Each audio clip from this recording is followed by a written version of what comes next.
Hello and welcome everyone to another exciting session of Platinum Watch. I am your ever-present Dungeon Master, Walkman EXE, and joining me as always, in no particular order, are my ever-present role players. Going down the list, we have the Hawkabridge playing Talasoon. Hey. We have Stormsage 13 playing Merrick Gilder. I'm a sheep. Red Beast 13 playing Avok Cork, disguised as Gallus Morgulus. I'm not here to fuck spiders. Oh my god. Vexitol 24 playing Yuzaparic. I'm here. No, I'm not saying it. I'm not saying the opposite of what Red said. Not doing it. Not today. And we have Zodiac Sec 19 here playing Random Mishorm, although he may be AFK at the moment. He is AFK at the moment. That's okay. But yeah, he's here. He'll be back. Probably. Maybe. Who knows? He could be asleep. Who wants to handle the recap today?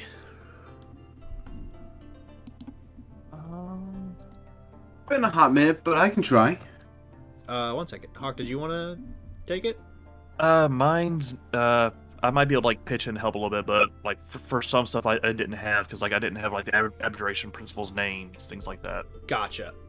To be fair, I said it in a brief half sentence.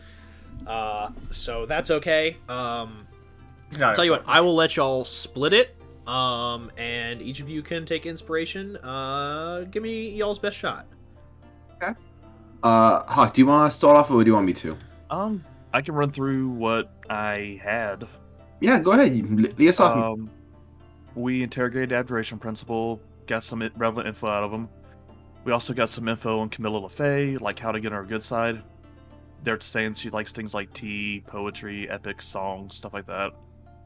Then we went to the clan rally, met our allies, see upon Cordal of Clan Ghislaine, I think.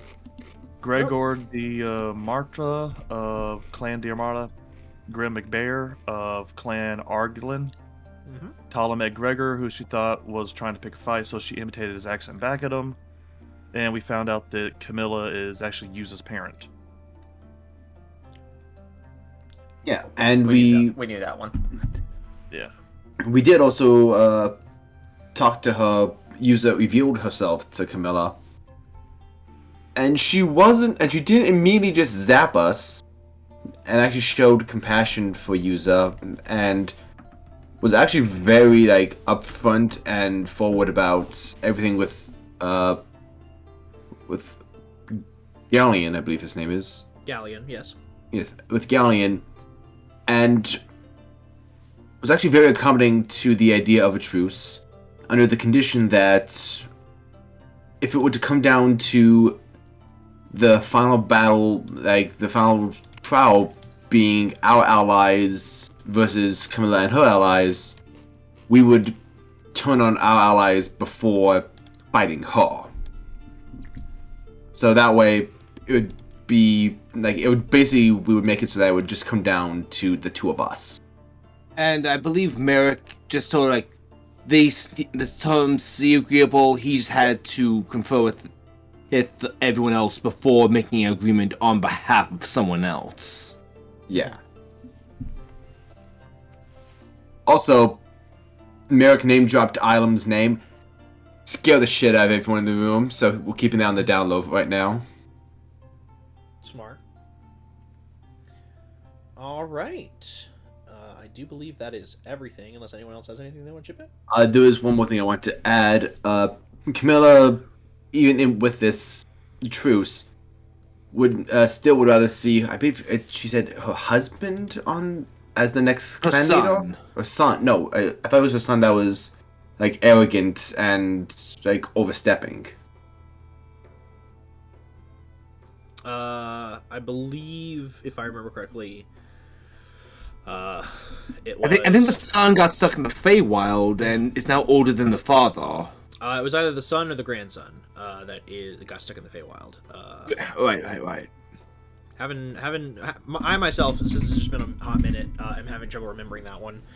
But nothing a quick recording check next time can fix. Yeah, but yeah, sure. Descendant. We'll just go with Descendant. And She would prefer her husband than her descendant. Yeah. But yeah, I think that covers everything. Hawk and Red take inspiration. Whee! Bravo! And last game was my birthday. Woo! Yes. Double inspiration.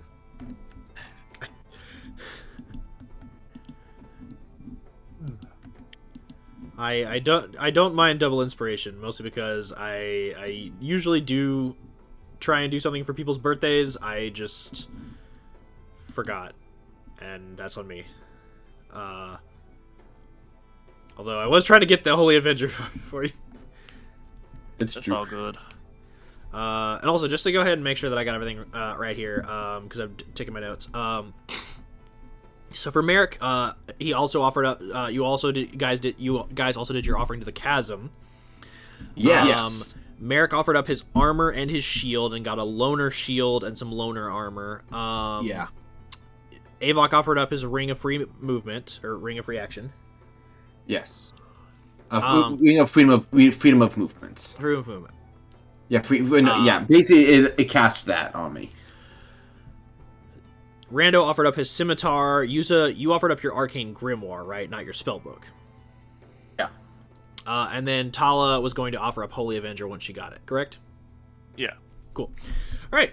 Welcome back, Zach. We just finished up introductions and recap. Oh, wow. Perfect timing. Yes, indeed. What does Zach leave with the chasm again? His scimitar. That's right. Rando left his scimitar to be reforged. You know, by the my chasm. only fucking weapon? Well, you got a Yeah. loner. I mean, yeah. Oh yeah, that weapon that you always use. Yeah. His classic scimitar. Guys, you gotta remember that time he used it on the thing. It was iconic. Honestly, though, I made a mini of Rando just for my archive. Like, I like to make minis of parties that I'm with in D&D. I just gave you a scythe. Because, like, your Grim Scythe ability. I mean, like, that's cool and all, but do with my scimitar. Okay, I'm changing it now! Don't worry. I've got something unique for everyone once you guys get back and get your items from the chasm. There's that, and then don't forget, because of my request, we're all getting probably some really cool fucking, like, magic items. That's true. Yes, because of your deal with the Fae, some really cool magic items and equipment is being delivered to the Silver Dawn Inquisition. Oh shit! I forgot about that. Also, don't forget we have a deck of many things now. Oh my god! Yes, Yuza does have an entire inventory of stuff that they have access to that you all can distribute however you see fit. There's There a lot. are definitely some items in there that would be really useful to give to the Inquisition or to Yirion. To literally anybody. Am I the only one scared by the fact that we have, like, Walker strapping us up with, like, this much shit? It's like, Yeah. Yes, that. because the end is going to be insane. Don't worry about that. Anyway, let's continue. but it's gonna be epic at the same time. Don't worry about that. People will die. I just say I love Hopefully. the fact that Galleon is finally going to be free only for the city to be attacked. Hell yeah. I mean, Good, he can help. he can defend his home. And isn't that really the greatest honor any principal can get? Exactly. I don't know about that. It's the greatest honor.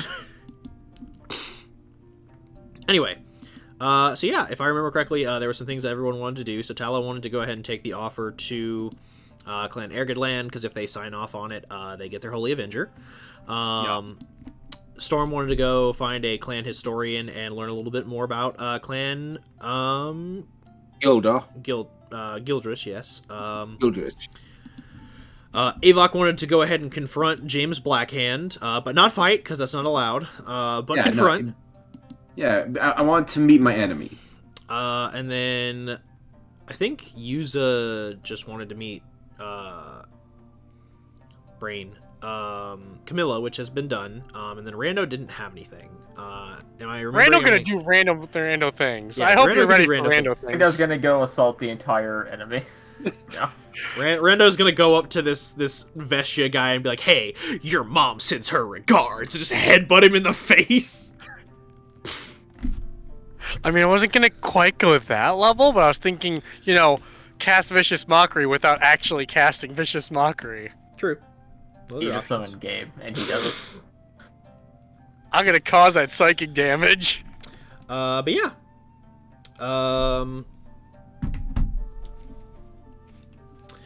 Let's see. Who are we gonna start with? Let's go ahead and start with Merrick. Oh boy. So Merrick, you are seeking out the legend of Clan Gildrich, yes? Yes. Okay. You are easily able to find a clan shaman, who is allied with your, with Ergedlan, Ghislaine, and, Diarmada, who is willing to relay to you, the tales of Clan Gildrich. Fantastic. I'm quite keen on hearing about my family history. So for the sake of this, I am not going to do, like, sweeping narration, mostly because he is going to literally be, like, this is literally like sitting down and hearing, like, a story. Gotcha. So I will relay to you the details of it. So he talks about how Clan Gildrich first came to be, because initially the clans of Caengal, there were only 5. In the wake of the destruction of Clan of King Caen, for which Caengal is named, the various groups of Caengal were left splintered and fractured after the Life Drinker destroyed King Caen and his army. In the wake of it, 5 clans ended up uniting the land. These clans were Clan Ergedlan, Clan Gildrich, Clan Braith, if I remember correctly. Let me double check my stuff. Clan Ergedlan, Gildrich, Clan Asphira, Clan Orga, and yes, I think Clan Braith was the last one. Ergedlan, Gildrich, Braith, Asphira, Orga. Yeah. Were the ones that rose from the ashes. Now,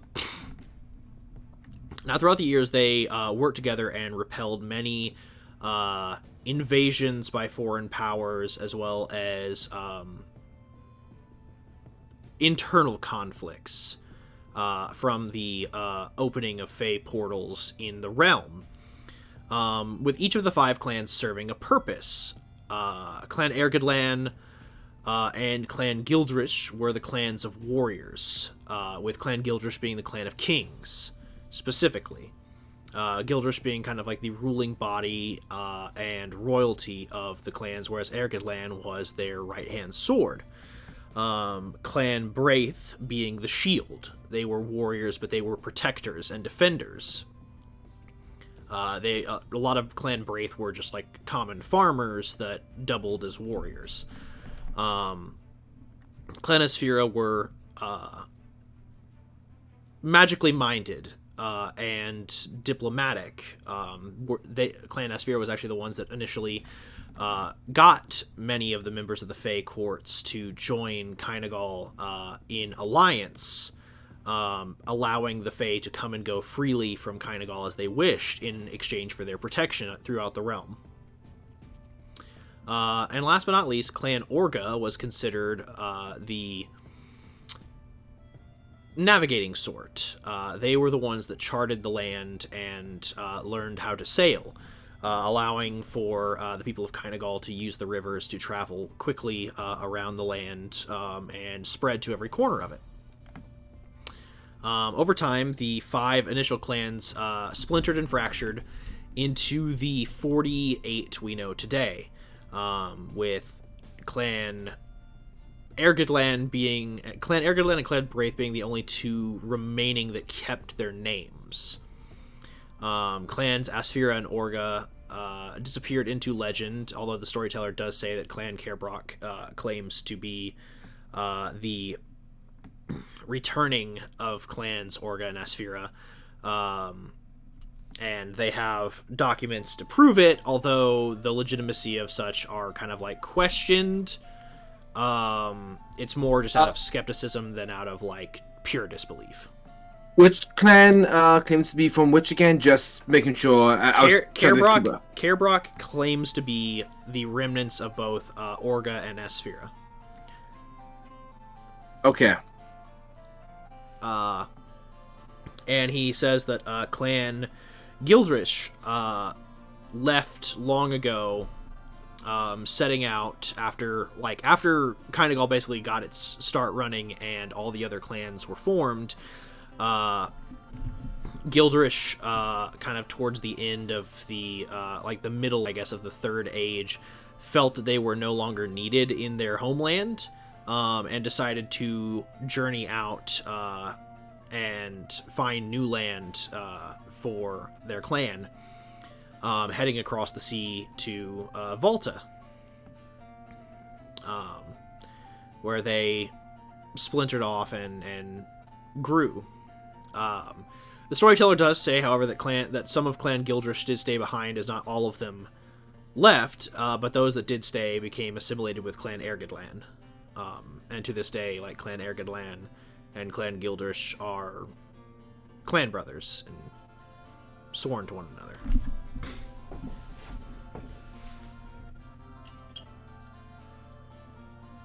Thank you. It's good to hear about my ancestors. But Oh, sorry.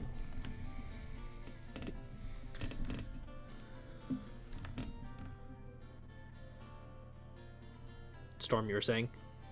just that he was grateful for the storyteller to bring him up to speed on his on the history that is in his blood. The storyteller nods and gives one final bow before getting back to their work.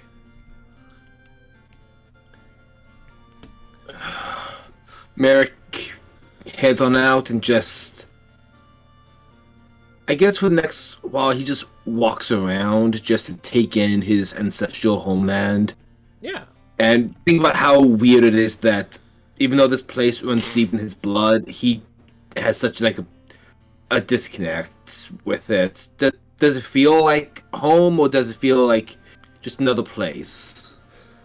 There is a familiarity to it. Roll a...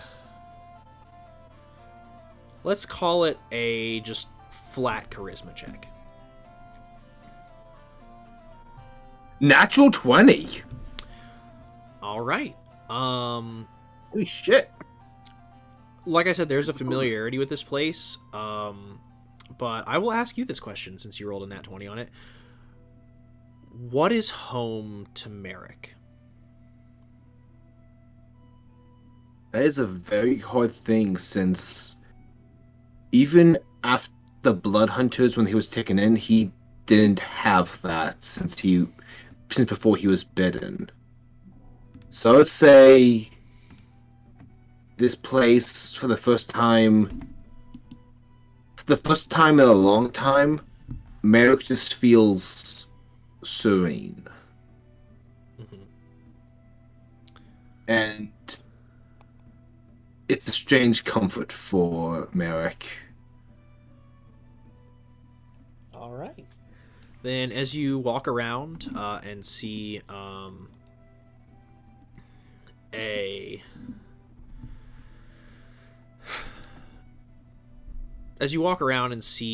a wide variety of people and fae and creatures touched by the fae realm intermingling and connecting in a peaceful manner, for the first time seeing essentially all these very different and disparate people not waging war but united in a common, history and creed and respect for one another. It's a breath of fresh air to not be surrounded in courtroom politics, war planning, and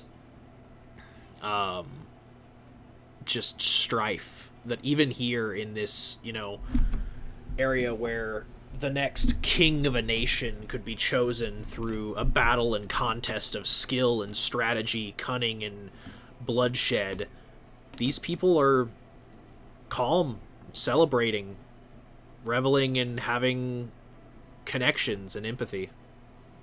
And it's a strange and unique place to be.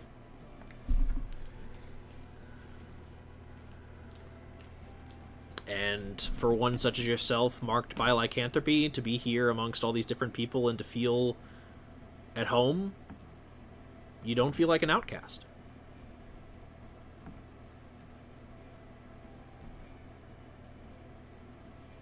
Can't see it, but that gives me like a really big smile on my face right now.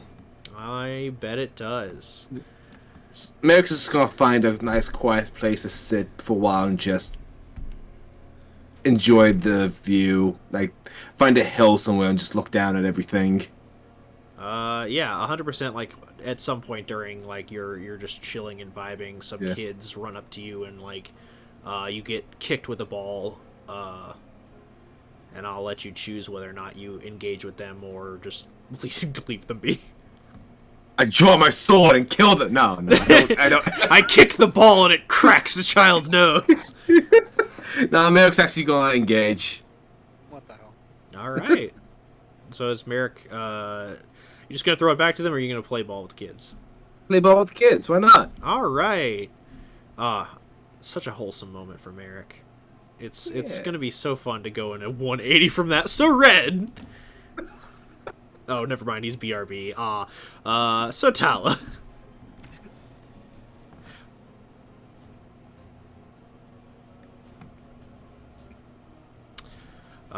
So you are reporting to Clan Ergedlan on the terms of their alliance with Clan Sylvain.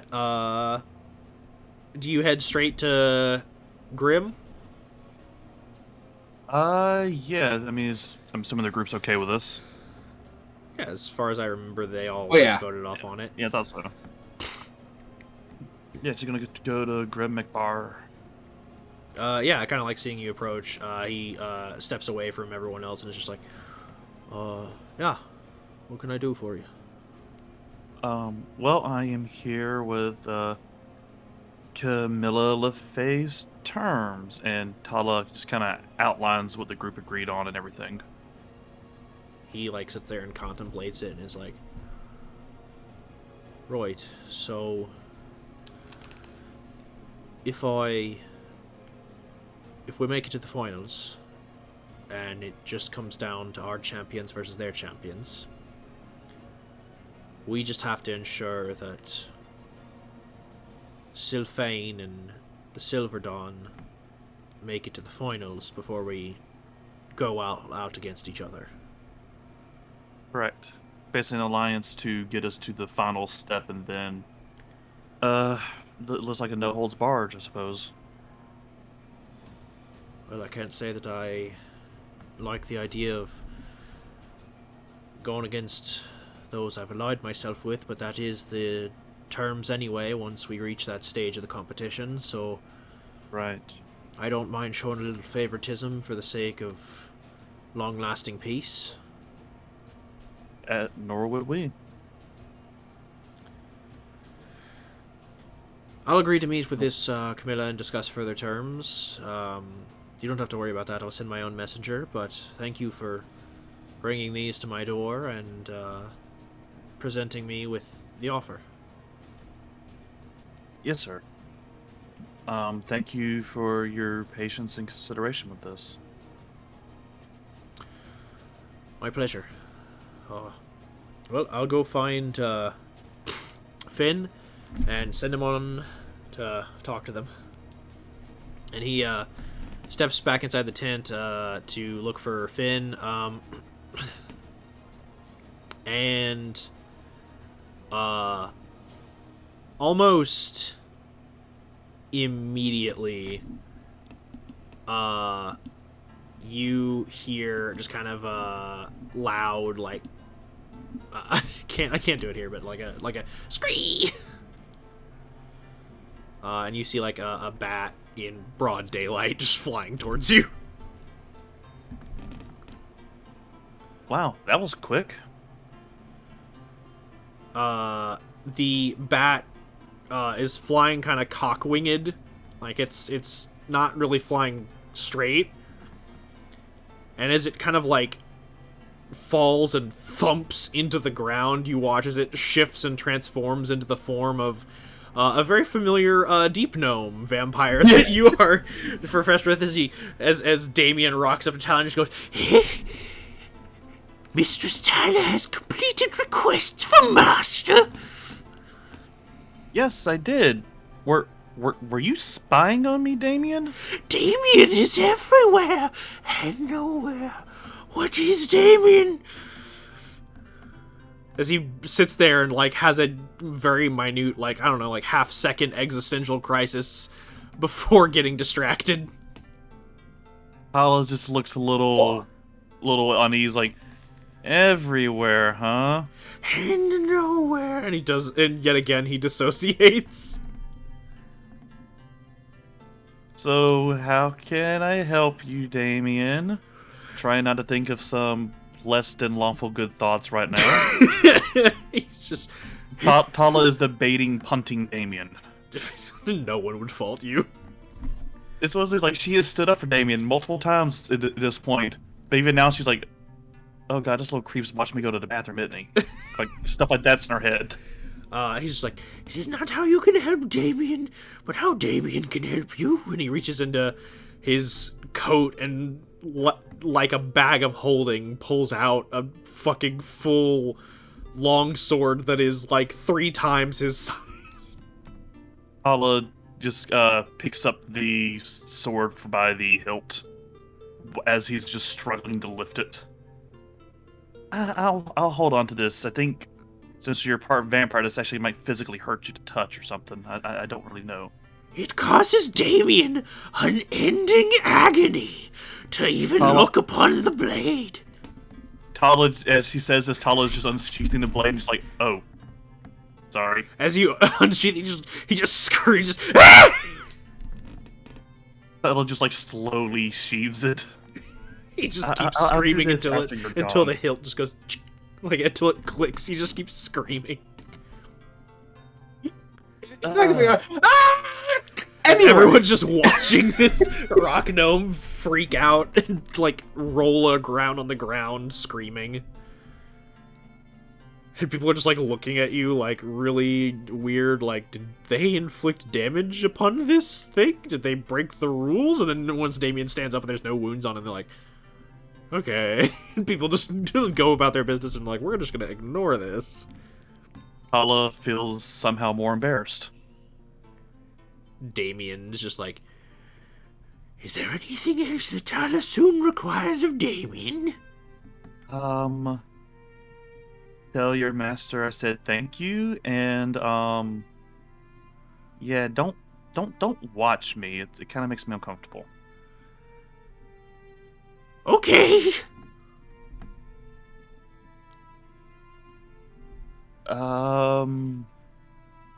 So, thank you, Damien. She's just kind of standing there awkwardly looking down at the gnome. He's just like, yes, Damien is thanked. Damien has earned his freedom. Or is that clothes? I don't... Did you? I mean, I can buy you clothes if you want. I don't think me thanking you's gonna give you freedom. Damien is given clothes? Sure. Tala's just gonna give him like the piece of cloth she got from the hags that we killed forever ago. This is like the only... Tala doesn't have that much in the way of clothes. You give him the strip of golden cloth?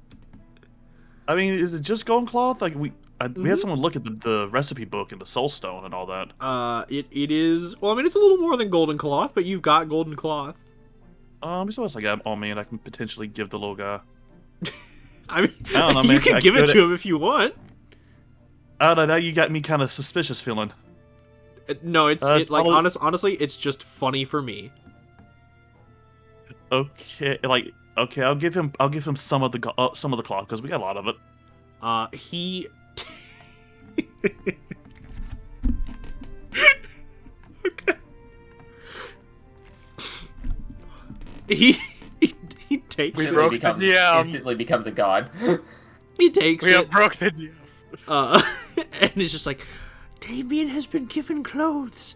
Damien is free. And then you just watch as he literally blips out of existence. My God!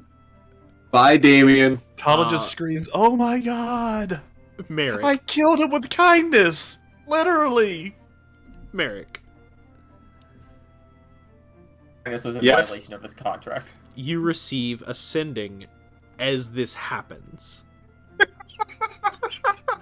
The second this happens, you receive ascending from the scribe, who just says, I would like to retract my boon. What the fuck have you let into my library? And you just hear in the background, Damien is free! Damien is free! And you just hear, like, screaming. And the scribe is like, I have tried to kill him, and he does not die. This should not be conceivable. Is that Damien? How the hell did he get to the lighthouse without I the don't gold coin? know. Isn't that the only way to get to a place with like the gold coin or some that cloth or something? Yes, and Wait, even what? then the cloth is supposed to transport the person into the astral sea, not directly into my library. I'm glad I kept some of the cloth then. Oh my God! It Man, is he's literally just a gonna be- 1 in 1 million chance that they will end up inside the confines of the library. Explains why you laughed. Merrick is just flabbergasted. I'll talk to someone about getting Damien out. Please do. Merrick is going to run to use us to see if we're sending over to James Hargrove. As you're doing that, Tala's going to be trying to find Merrick because she thinks she just killed somebody. So as the Benny Getting Hill ready to, theme like, begins to play. She's legit getting ready to start packing up her gear. It's not much. It's literally did he just disappear swords. like he faded out of existence, or was it like the Goku DBZ of the very Pop? much the yeah the pop. It's just the Can I just say something? Please. James is probably so happy right now. No, it's actually I honestly think it's more like the the fucking Team Fortress 2 thing where like they say a line and then just blip out of existence. Or like the guy who's like the whoa and then it just fucking cuts mid scream. That's what I'm talking about, baby. Yeah, so Tala's going to be looking for Merrick now. Yeah, so I'll say it's not hard for Use American Tala to unite. Wait, Tala, have you seen use of Commander, weak sending? Commander, I may be going away for a while. Why? I think I have committed murder through kindness. How the hell can you work someone with kindness? I gave well, first off, the clans agreed, and Holy Avenger, she just kind of holds it up. Oh, great. I'm kind of scared to open this now. The last time I did, the person I killed Whoa, started whoa, whoa. screaming. How did you but- get the Holy Avenger? Well, you see, there was this really creepy bat that was flying around. It crashed in front of me, turned into Damien. He gave me the sword and also implied that he watches me all the time, which is I'm still That's trying creepy. to. Yes, it is very creepy. And he was talking about. I said thank you, and he's like, yes, Damien is free now. Or does that involve clothing? So I offered to buy him clothes. He acted weird, so I gave him a piece of cloth from this, and Tala pulls out the rest of the gold cloth. I gave him a piece of this, and he started smiling and dancing, and then he just exploded. I forgot we had that. So yeah, that gold cloth actually takes you to the Astral Sea. Huh. And Does Tala just pop out of existence in the Astral Sea now? No, it has to be activated. and He although- was like, let's get the hell out of here. and I think we need to get that little guy out of the scribe's lighthouse before we permanently lose that boon. The who's what now? The scribe, one of the primordials. Oh no, I'm so sorry, Commander. Hey, you didn't know. You're I will fine. never be kind to anyone again. Don't go that far. Yuza! I'll be just like I'll be just like Yuza. Yuza, come here. Ow! Ow! I'm kidding. That's her trying to make a joke. That wasn't even towards me, and I feel hurt from that. Jeez. What? Oh, the pain. What happens? Paula attempted a joke to defuse the situation and made it worse.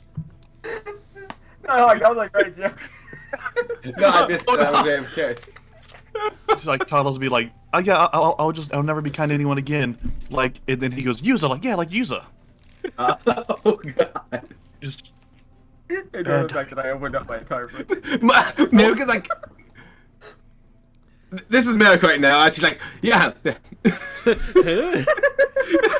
like, Yuza, yeah, Yuza. Oh, what? Okay. Yuza, can you send a message to James to go get his damn rock gnome? Why would I need to do that? Right now, Damien's running amok in the scribe's library, and he's threatening to revoke his boon. The hell did he get that? Long story, just send the message, please. I try being kind to someone. I should have learned from Merrick's example. Kindness never works out for us. Hey. You can't think of one instance, can you? I think Storm might have died. Oh No, no! I killed him too. No, I'm literally thinking. No, it... Fuck! Can't do it. Now is not the time for that. Anyway. Merrick is gonna go back to playing with the children.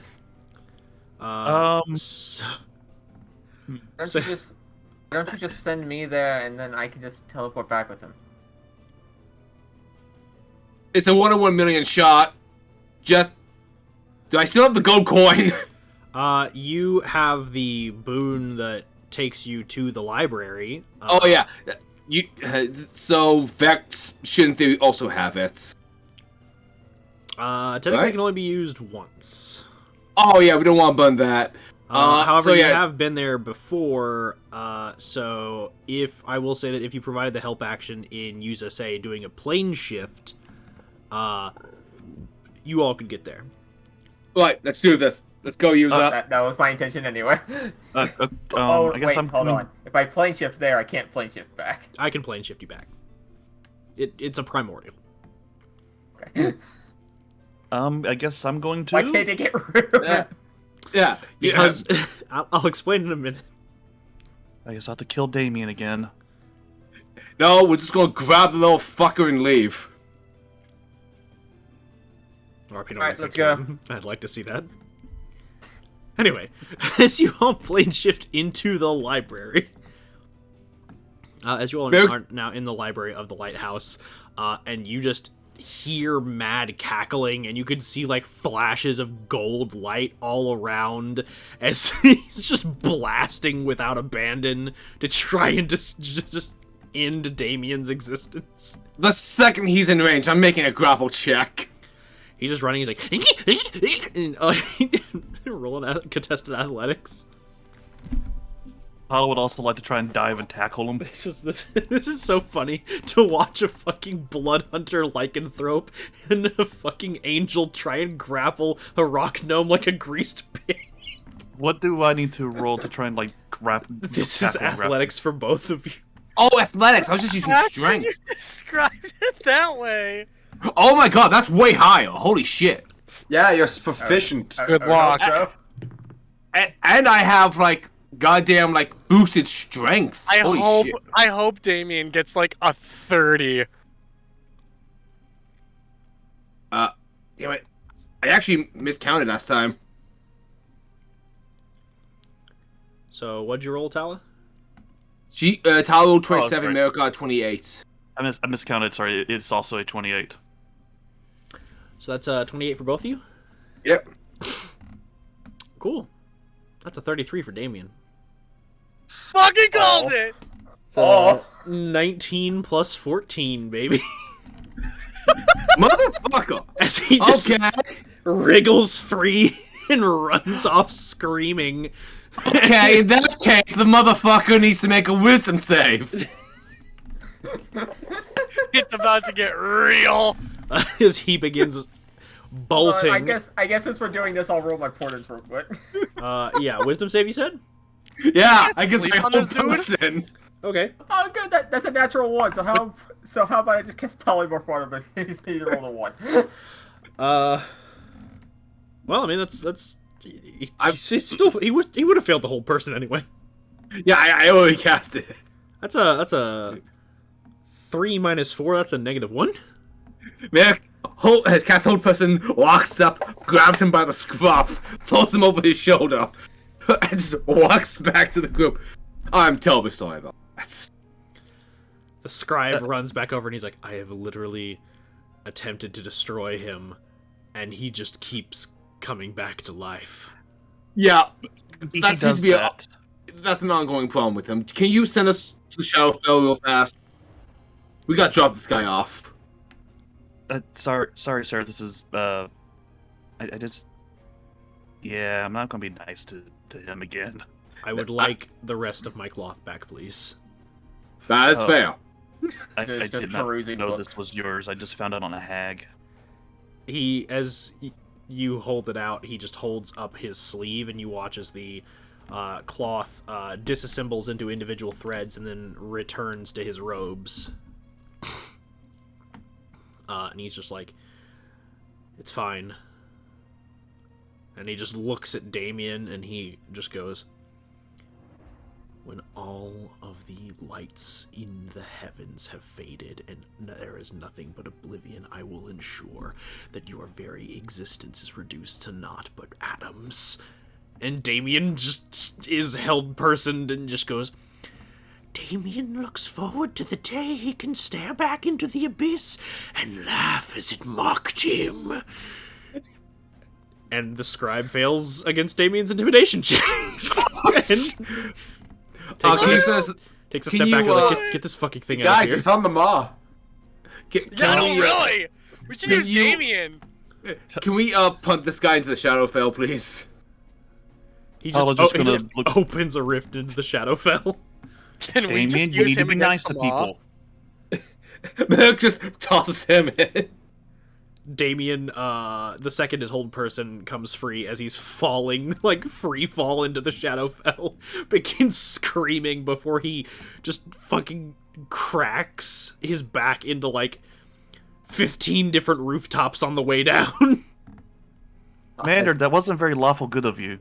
And then gets back up and scurries away. Listen, lawful good doesn't mean lawful nice. And the portal closes and the scribe is like, do you all want to stay here for a little bit, or would you like to leave my library? Can you punt us back to Yorion, please? No, not Yorion. Fuck. Actually, I Kinda think goal. here for a bit. Yu's just like, I'm gonna stay for a. I wouldn't mind staying here for. In fact, can you bring my mother here as well? I'm sure we both like this. I just need Yeah, to be this in back first on. edition. He's just like, he just looks at what you're holding. He's like, that's an original unedited manuscript. What do you mean first edition? Just staring at it in awe. Please stay here for a bit. Yeah, sure. I just need to get back to Kind of Gold.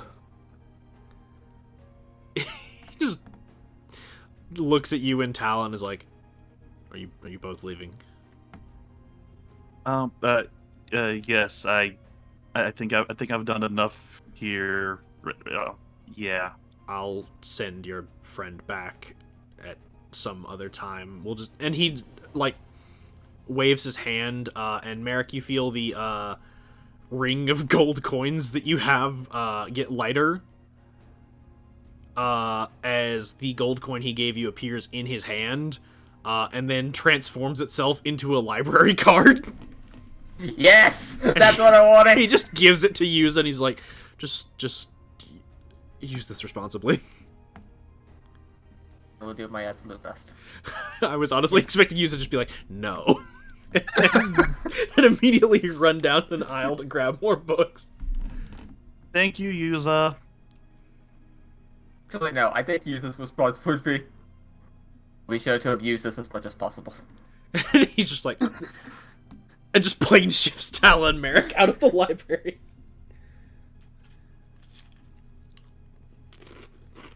So yeah, on that note, let's hop over to Ava.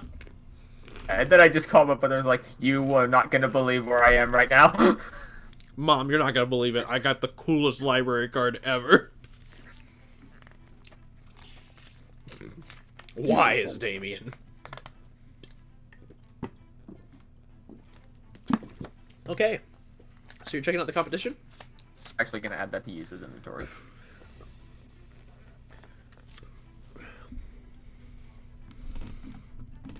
Brainvok must know.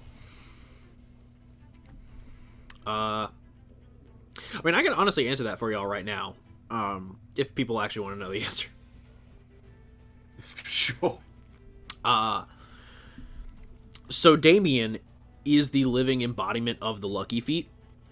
Oh. As God. with the protagonist of Konosuba, even if it's a 1 in a million chance to get something, Damien will succeed. That is why Damien cannot die.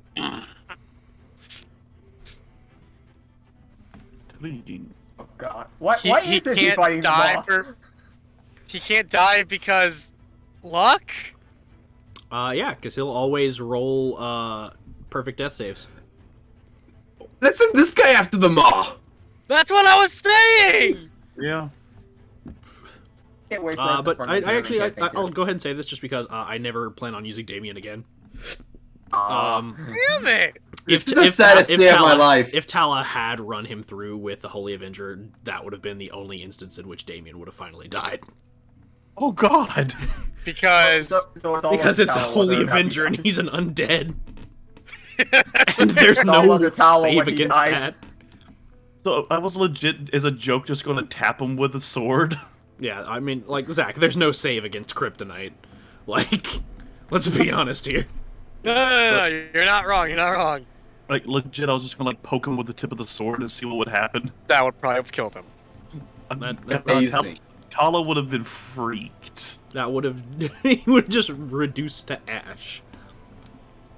Reduced to monkey. Like, honestly, like, thanks to the cure for vampiric weakness to sunlight that, like, he developed, Damien could literally be thrown into the heart of the sun and just walk away. Like, Stress Damien is test this. unkillable. Stress tests. let's put this through our litmus test of how to kill vampires. Anyway, Avok. Yay! So you're rocking on up to the dwelling place of Jesus. Hold person. Like, what the fuck is that? So you're rocking up to the dwelling place of the members of Eclipse that have been brought in by Clan Kerbrock. Yeah, just doing it super casually. Okay. Do. You walk on up, and you see a bunch of monks of the... let's see if I remember correctly. I called it... Scrolling through all my stuff. The Way of the Graven Palm. Yep.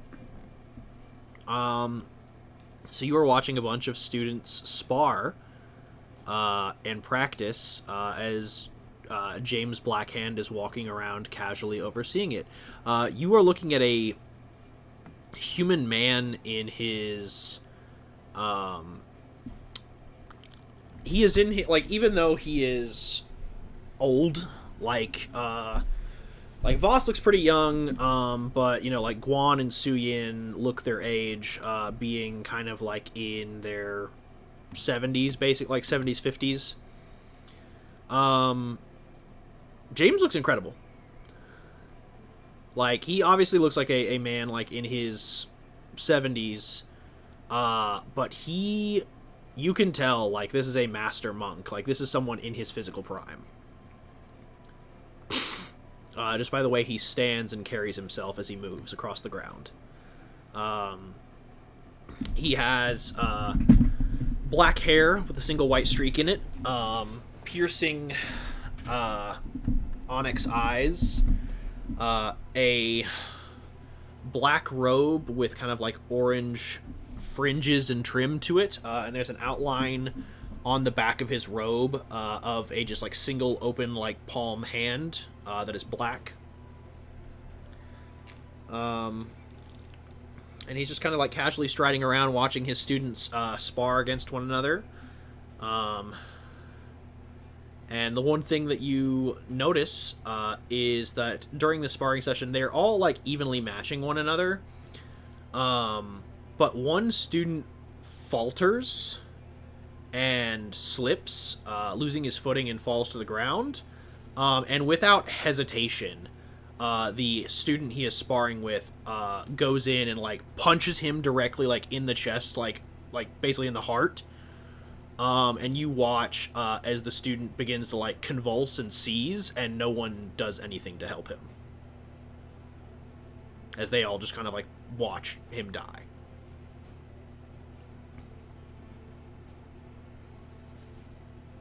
That quickly, or does Avok have time to like do anything to help the young man? You could certainly try and step in. They may or may not move to stop you.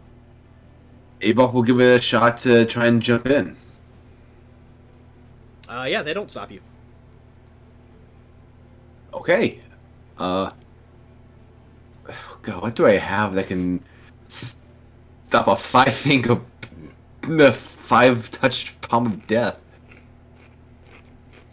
I'm thinking either I attempt a medicine check. I'm just seeing if I have a potion of something.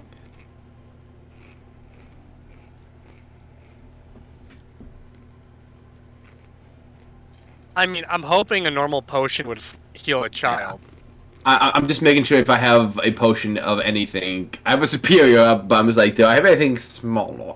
I do have one regular healing potion, so I'm going to attempt to pour that into his mouth. Like, hey, hold up. Yeah, make a medicine check. Okay. Okay. Oh, that's 220! Okay. Yeah, he is fully in the process of like choking and dying. So you are able to administer the potion in a way that doesn't like cut off his airflow, or like do any additional harm to him as he is like in this mode of suffering.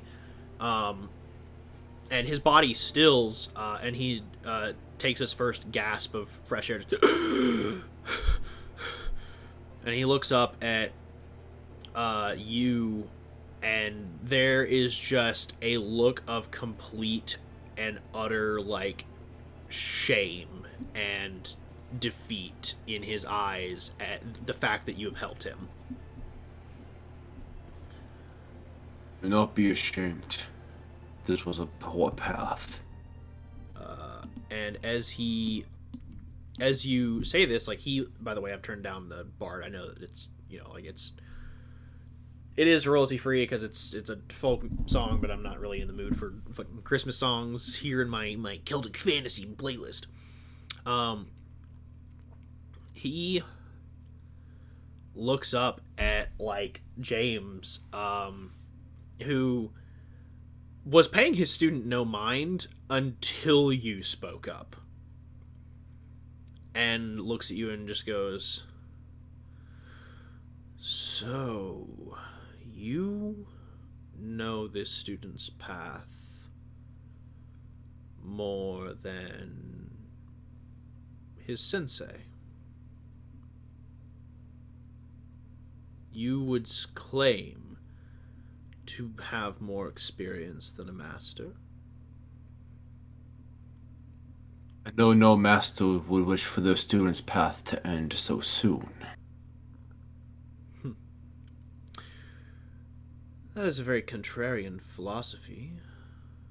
One that defines...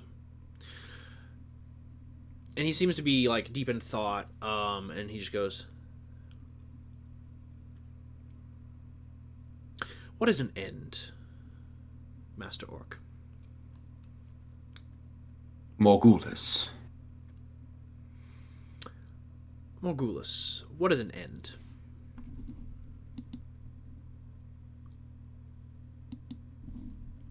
One's path in life can be considered an end. And then there's death. And you would say one's path ends at death? I am the last person who would be able to say that. Hmm. I just know that life should not... The path of life deserves to be taken to the fullest. I agree. It should not be struck down so soon I disagree. during training.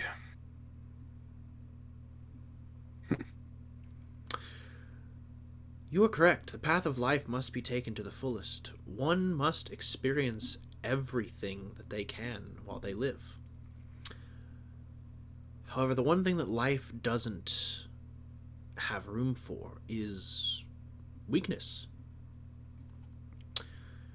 And to say that one can experience all of life's pleasures while being possessed of weakness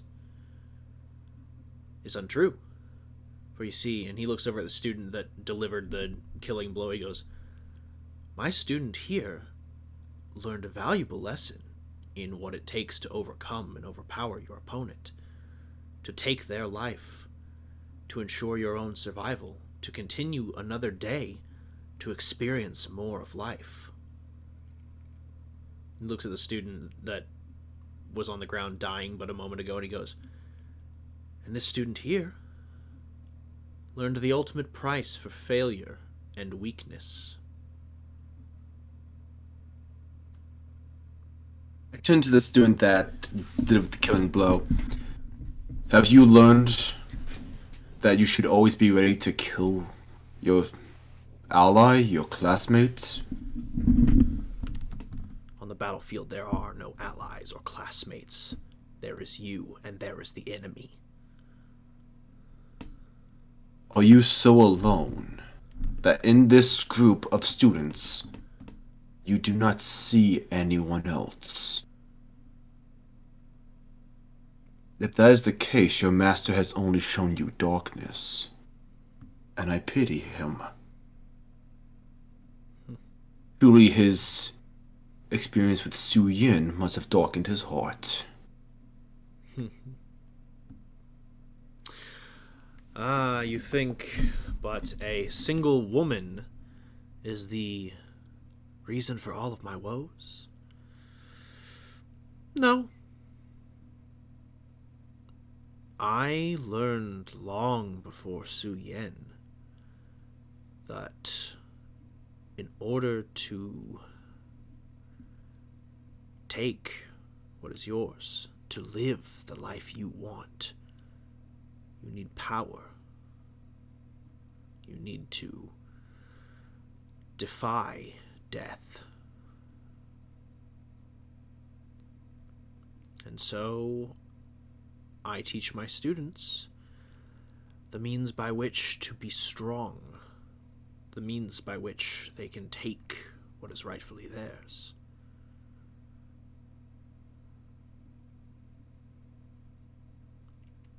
Yes, you never heard the expression, no man's an island. I would simply swim to another island if I didn't like the scenery of my own. Is he wearing the hand wraps of Devonia? He is not. Oh, interesting. Hmm. I take it you're Master James Blackhand. That I am. Alice Morgulis of the Silver Dawn Inquisition. I believe we are going to be against each other. It seems so. Then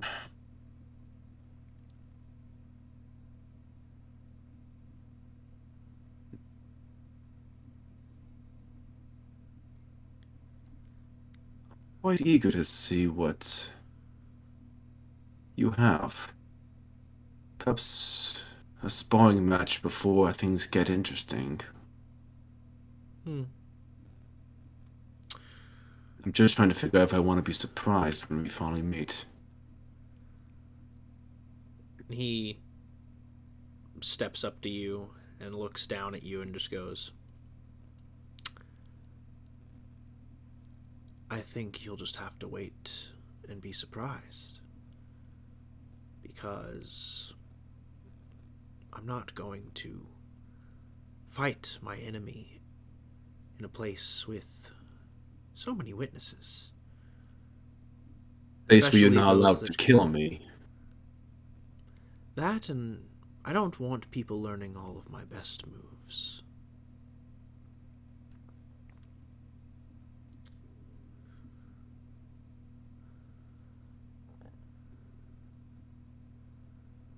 And I guess I'll hold on to mine. What you can.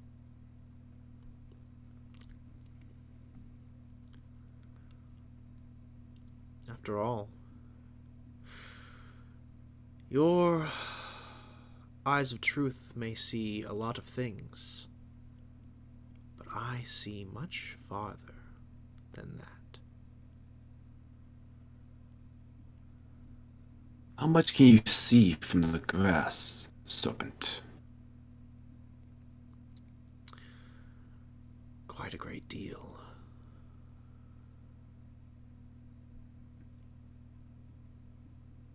You want to know what the interesting thing is? I think you and I are gonna have a lot of fun. Perhaps if you can keep things interesting. I can safely say the rest of your companions probably won't stand much of a fight. Avok just kind of rolls his eyes like, trust me, Kilkias and Kilkias believe the same thing. So did the crow and the black sheep.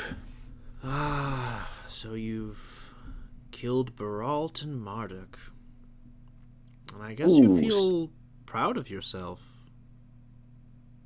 I take no pride in ending our life, not anymore. Hmm. The old me would've. Well, you should take what pride where you can. Not that it should matter much, they were very weak. Especially Marduk. No, yeah.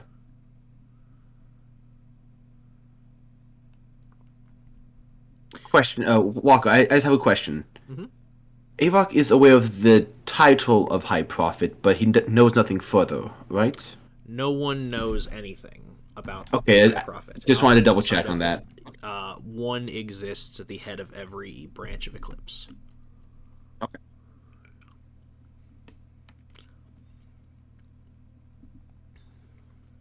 I turned to the young man and that was dying. What's your name?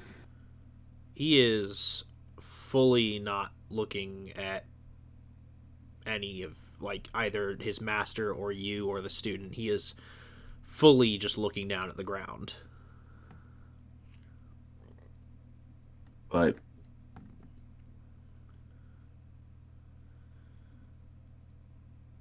I'm sure you won't mind if I take him. No. This is the end of his path with the Graven Palm. and a new path begins. Yes. Goodbye, Master Blackhand. Goodbye, Master Morgulus. Let's try and keep this fun, shall we? And I pick the young man up and just kind of drag him away. You're about... one day you will thank me. He says nothing. Oh, I'm aware. I figure as much. Who else wants to punch this man in the face? Walker makes very punchable villains. By the way, the entire time that you talk to him, his pitch and timbre changed, his expression did not the entire time. Like, completely calm. Oh my god, he's tranquil. It's almost like he's a kung fu master. It's almost like he's a martial artist who knows how to hold his temper. Oh yeah. In that note, while Avok was not stone-faced the entire time, he had a smug grin. He didn't even care. I figured as much, but that's just the Avok way. Somewhere in the world, Merrick is just like, why do I feel attacked all the time? Why do I feel like I've been provoked? Why do I feel like I've been called out? Is there, real quick, because it is 9:48, and I'm going to go ahead and try and start getting us into the capture the flag stuff so we can at least get somewhere. Is there anything else anyone would like to do in their time before things begin? Avok's just going to drop the young man off at our camp. Be like, okay, you're with me now. Like, whenever you come out of this, I want to have a talk with you, okay? This is how Avok begins the School of the Arcane Fist. He just abducts and shut 100%. I'm just kidding. Been I said student, but these aren't like kids. Like, they're like, well, I mean, they're like maybe like 19. Young man. Yeah. Avok, did you Forcibly adopt some? I'm sorry, apprentice. Gallows, did you adopt somebody? He full on Essentially- Piccolo the guy. Essentially, James Blackhand's student tried to kill this one, who was also his student. I interfered, made sure he didn't die, and adopted him. You're my I can be your master if you want a teacher, but holy fuck, that guy's bad news. So toxic. I'm leaving a one-star review on Fantasy Yelp. Gallows, like, Tala kind of pulls him off set. What about him being potential Eclipse agent? Oh, he was serving under James Blackhand. There was a high probability that he was. But I just can't. But I don't care. You couldn't just let him die, could ya? Oh, no, I'm not saying you should let him die. I'm just worried he might report back to them, try and gain favor or something. Oh no, it's probably too late. I don't think that's the case. Just based off, I just don't think that was the case. Besides, Wanted to voice my concerns just in case. no, I understand, and you have a very valid concern. I'm more hoping that's not than having any real reason for it. Hope your act of kindness goes better than mine did today. But why? What happened? I killed Long Damien. story. Wow. I heard kill. Merrick brings everyone up to speed. I have a What the- slideshow. Okay. I think he might be like a primordial or something. Maybe his Some sort powers of- are mysterious. Some sort of universal constant. Just Like the embodiment of luck of some kind. No, that's silly. I was going to say annoyance, but sure. Starting to see why other people hate him. I was going there to just kind of meet my enemy and have a friendly chat, but no. Well, you he met did your not. enemy. I met my enemy, and he's a douchebag. I'll let you have that one, as much as I would love to just rip out his throat. Anyway. Capture the flag. Yeah. So, Is there any unique rules to this, guys, or? Okay, Bless you. sorry. Let me fill you in. Okay, so, Have I been sent back yet? huh? I've been sent back yet because you should probably lost all track of time. I feel like someone would send you you or the librarian a message at some point, being like, "Hey, capture the flag is going to start soon." Give us back our tiefling, please. We need her. Get our homunculi, please. Yeah, so you get sent back. So first off, let me No, please, just 2 more pages. let me drag you to the map that I have for this. I feel like we're literally just dragging Yuza out of there, just like clawing for books. Says SpongeBob, I want to live. Yes. So yeah, you all are led down to the grounds. After the great horn of the clan moot is called. And you all are taken down to see the bracket, for which the clans shall be competing.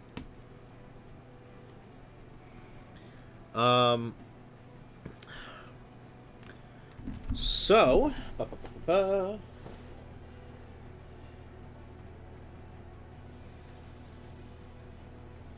Make sure there's some Ichabod ahead of time.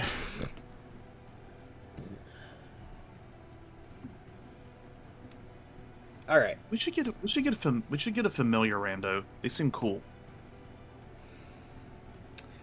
I mean, So I can literally just become a familiar if we want. your And just pretend. first round shall see your alliance of Clan Ghislaine, Clan Ergidlan, and Clan Diarmada, as well as your allies with Clan Ghislaine's Centaurs and Clan Diarmada's Fay, shall be going up against Alliance E, which is Clan Weird, Clan Lugain, and Clan Aether. Like you said again, Clan Weird. Clan Weird, Clan Uh-huh. Lugain, and Clan Aether. Gang. Clan Ada. Well, I guess it's technically, well, I And don't know how to it's pronounce us and Clan Gilmada. It's you. It's you and Clan Ergidlan, along with your allies with Clan Ghislaine and Clan Diarmada. So look at it this way: you got Clan Ergidlan backing you up, you've got Clan Ghislaine backing you up, you got Clan Diarmada backing you up. Then you've also got Clan Diarmada's Fey reinforcements and Clan Ghislaine's Centaur warriors. Ooh.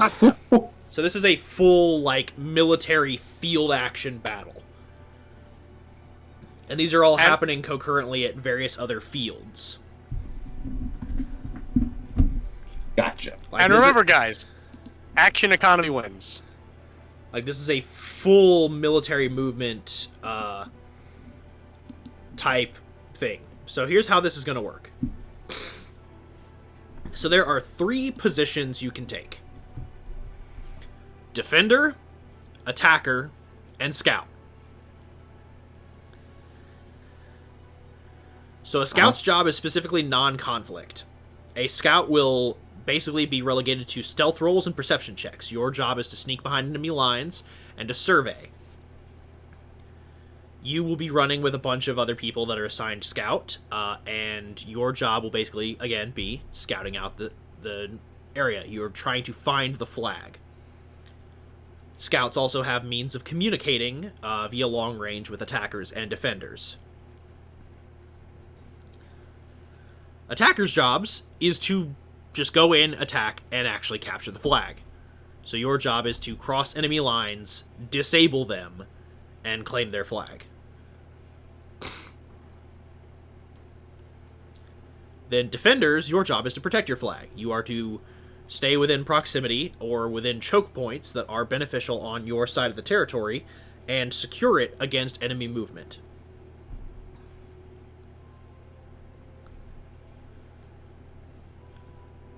Is that made clear for everybody? Yes. So, yeah. So, Correct.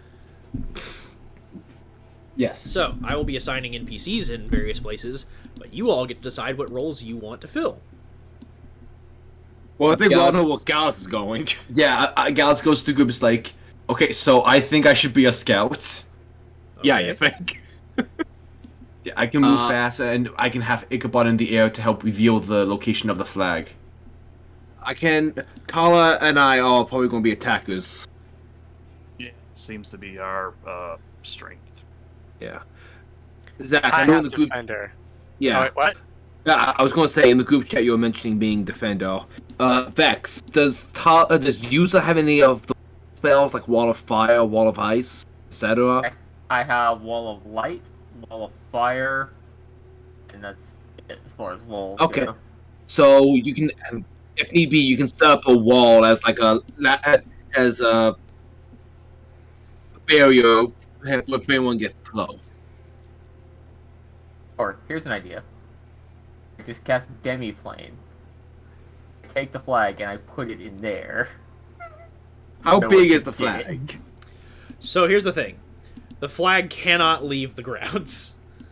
Ever. So, planar shifting, not allowed. It has to stay on the grounds. It is your job to protect it.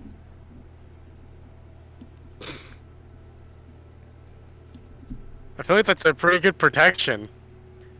It would be. Yeah, cheese it. However, if you move it into dimensional, like realms, there's no limitation for them also doing the same thing or even penetrating your dimensional realms by arcane means. Only had, Which like, kind a- of Sure. cuts down the entire purpose of like defending it and commanding troops. Because again, this is a selection ceremony for a king. To just turn to your mage and be like, put it inside a pocket, means that any mage can then like try and haggle it. Yeah, having at to that do point, it's the work. like, how do you defend your kingdom? Oh, I just put it inside a pocket. No, that doesn't actually work. Yeah, this isn't the selection ceremony I for the disagree with a magistocracy. big enough pocket. This isn't a selection ceremony for a magistocracy. This is a selection ceremony for a king of a Celtic style warrior society. Fair enough. Okay, then Draconic Transformation it is. All right, true polymorph. When you put it like that, those are the options I see. Fair enough. We'll cast Telepathic Bond on all of us. I think we have. We can communicate. Yeah, I think we have like earrings that us communicates. So I'm gonna go But ahead we and could start do it moving in complete my silence though with NPCs telepathic bond. around. Fair enough. So the leaders of Clan Ghislaine and Clan Diarmata are going to defend. Ilum will be joining the defense team as well. I did make a little. Yeah. It's not a perfect token for him, but it's one that's close enough. He's a badass. Honestly, Zach, if you want to go attack, you can, considering there's two me's and an elemental here. Yeah, but I just want to make sure. Centaur is going on the attack. McBear is going on the attack. By the way, Merrick, you can position yourself at whichever of the three paths you want to be going down as an attacker. Just let me know. All right. I'll probably go with McBear. And where is Tala going? Where do you guys think I ought to be going towards? She feels awkward not being there to make sure the mare doesn't fall, Yeah. but again, it's Not to lethal, the so death. Yeah, at this point, fanning out is probably for the best. go over here, I All guess. right. This is the flag right here. Yeah, the Yeah. blue dot. Diarmada's ally will be joining Avok in scouting. Yeah, so I'll probably be right telepathic here. bond. What's worth? And Yuza, I take it you're defending? Yes. Okay. I'm gonna need a second token because I have my simulacrum. I already know what I'm doing. Any objections to what I'm doing here, guys? Third one because there's also the I'm just catching back up on my features. Interesting. That might and my Earth Elemental Mirror. So how many am I putting on this field, Vex? just that last one. So 4.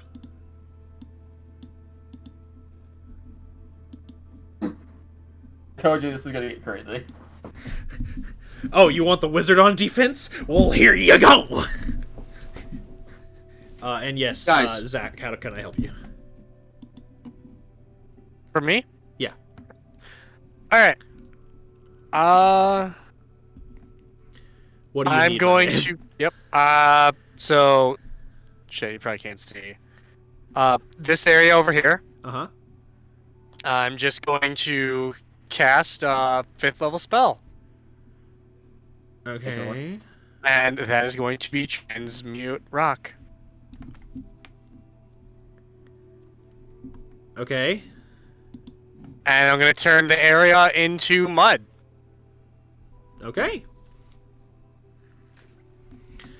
Yeah, I'll go ahead and put in this little mud pit trap. Okay, I'm gonna mark. Red one is the real user. Purple one is the simulacrum. We'll just make it like that, and let's change the fill to orange. Yellow is Quaddle, There. and green will be the element. There we go. So now we have the mud wall. Assume you were trying to make that difficult terrain. Yep. I mean, it is now. Yeah. Bravo, Zach. Yeah. So, I love the 4 sword colors, by the way.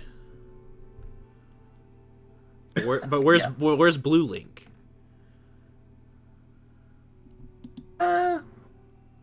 Make yellow bluey. Thoughts on the last comment? Walker, Mhm. I'm going to summon my some of my critters. I'm in everything right now. Yeah. What I you was- need? I got to roll for them. Let's see. I know. And Avok will be summoning Ichabod as a beast of the sky. Smart. While Hawk's rolling that, I just want to. I was trying to say before, but Merrick is going to transform into his Lycan form. That way he can just like move around a bit easier and just. He hasn't really shown that off yet, so if they encounter any of the other clans, maybe use a little intimidation factor. Gotcha. By the way, I Hoping want to go ahead and catch give people you at least low off guard. control of this red. So you should be able to move your owl boy. Yeah. So I summoned. boy! Yes. I saw summoned Tawny the Tiger again. Mm-hmm. The He was ape- MVP last time, right? Yes. Excellent. Good. A ape and a giant weasel. Okay, so we got I'm trying to find a stat block for a giant weasel. tiger. I don't think we've done the weasel before. That's new. I think so. It seems new. I found him on D20. Has perception. Has advantage on wisdom checks. That's kind of cool. Oh, he's a squishy ball. He only has 9 hit points. If it was me I'm and sure Merrick it's defending, fine.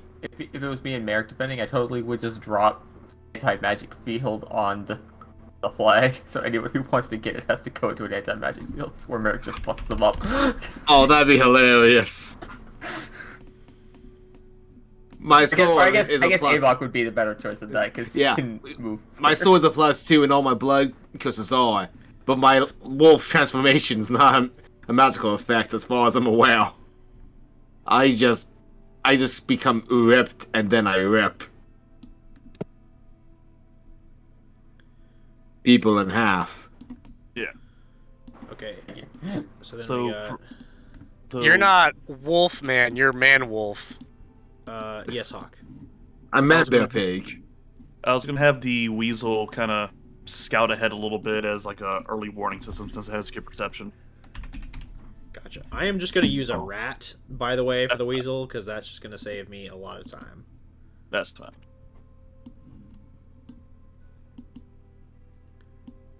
That way, in case something tries to come up on Tala,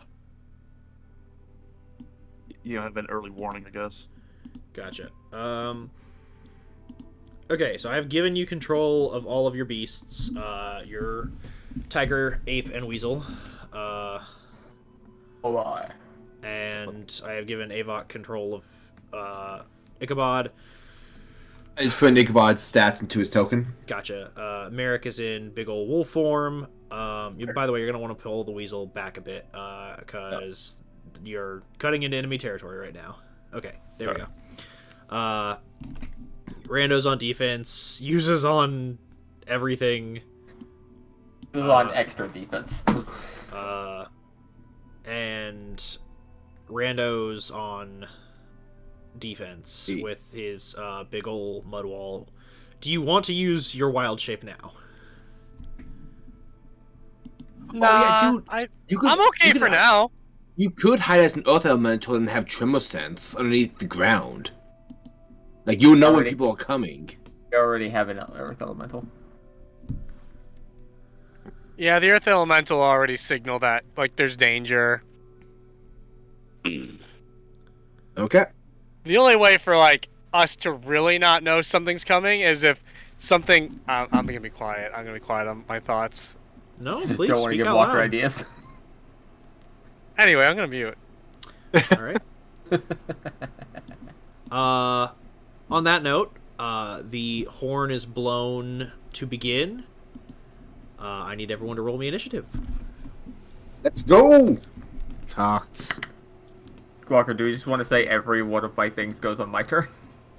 Yes, I do, because I'm not insane. Yeah. Same with Nice.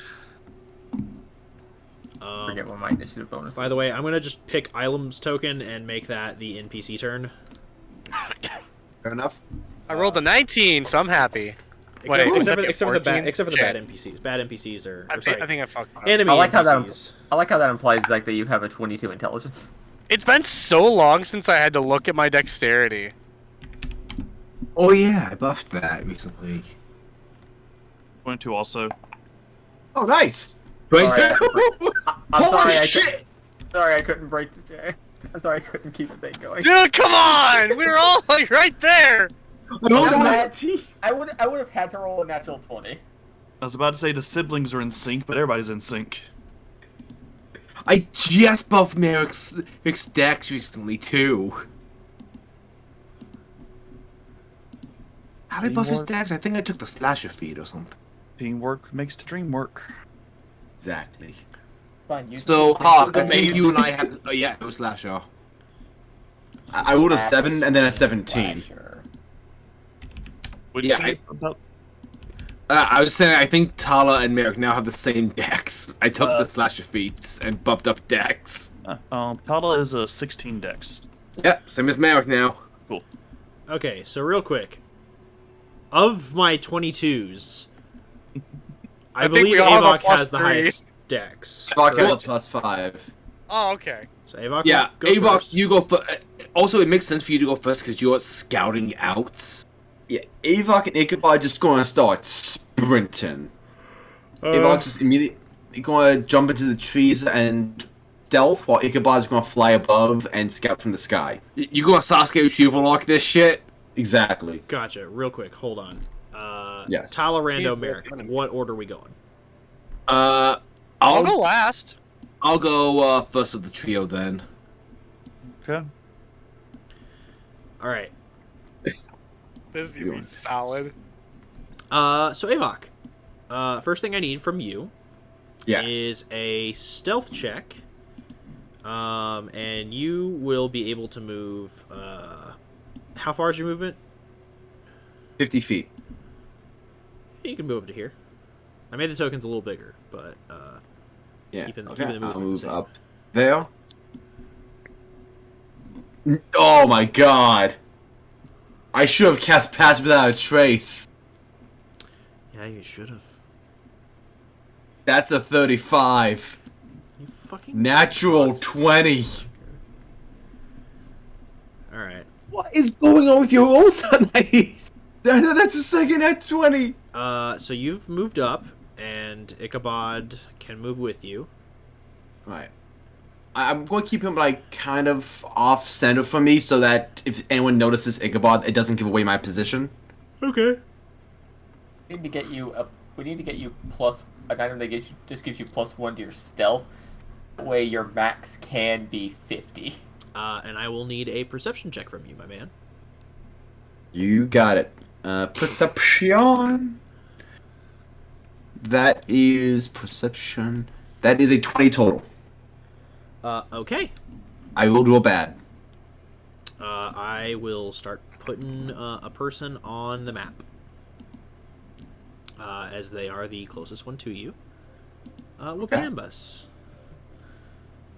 Oh boy. As literally you watch as a group of orc warriors begin charging from the woods towards your allies, or not, sorry, they begin moving in the direction of your allies' encampment, but you know that, Merrick and the others probably got this.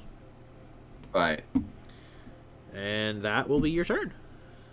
Alright. I'll just have Ichabod give off a hoot to kind of alert Merrick in the direction that those guys are coming from. Alright. Merrick, you and the soldiers under your command now know the location of an enemy, and you can draw first blood. Right, I'm going to order my squad to stealth so we can guerrilla tactics these guys and take them by surprise. Alright, I will need a stealth check from you. Clever, clever. Okay. That's just going to be 17. 14 plus 3. Okay. For all intents and purposes that you know, you are hidden. Okay. You may position yourself anywhere you want along this strip of road within the trees. Alright. And yes, Merrick? I want to invoke the Light of the Frozen. That way I don't give off any light that will give away my position. Okay. So I'm using my claws. Okay. Yeah, you are not giving off any light or heat. So I'll just be holding my attack actions then. Alright. Once they move into range, you will be able to launch your attack actions. Thank you. Tala, it is your turn. I'm gonna have the weasel go up and kind of scout a bit. Okay. I'm going to be have her be guarded. She's gonna have her sword drawn and everything, of course. Mm-hmm. Slowly moving up. Gotcha. Go ahead and make me a perception check. Okay.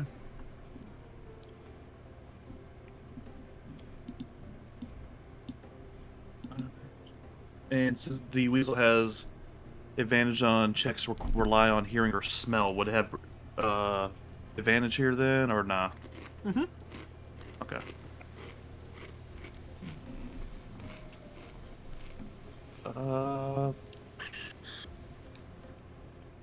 For the weasel, that's a 16. Yeah. I'll go ahead and add another thing to your map. Ooh. Good weasel. As the weasel spots another group of warriors moving down towards your encampment. Good, good. I'm gonna have the weasel kind of hide up in the trees a little bit, moving up. Okay. It's just, it's still small. But Yeah. fuck this guy. I'm gonna have the tiger and the bear attack him. I think that'd be kind of like an intimidation technique. You know what I mean? Whoa! They didn't say this forest had actual animals in it. Gotcha. So are they launching attacks or just rocking up? guess we're launching attacks, but we gotta take these guys out, don't we? That is true. Alright, so yeah, those two are going to attack first. Okay, just roll me one attack for both of them. Okay.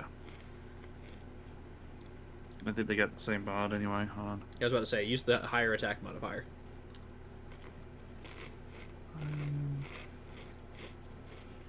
So... I'm sorry, math. Ghetto 20. Math is not doing me favors today. Get up 20. All right. Yeah. Yeah, that hits your targets. Now, just for flavor, because this is the first attack that has been rolled in the Capture the Flag games.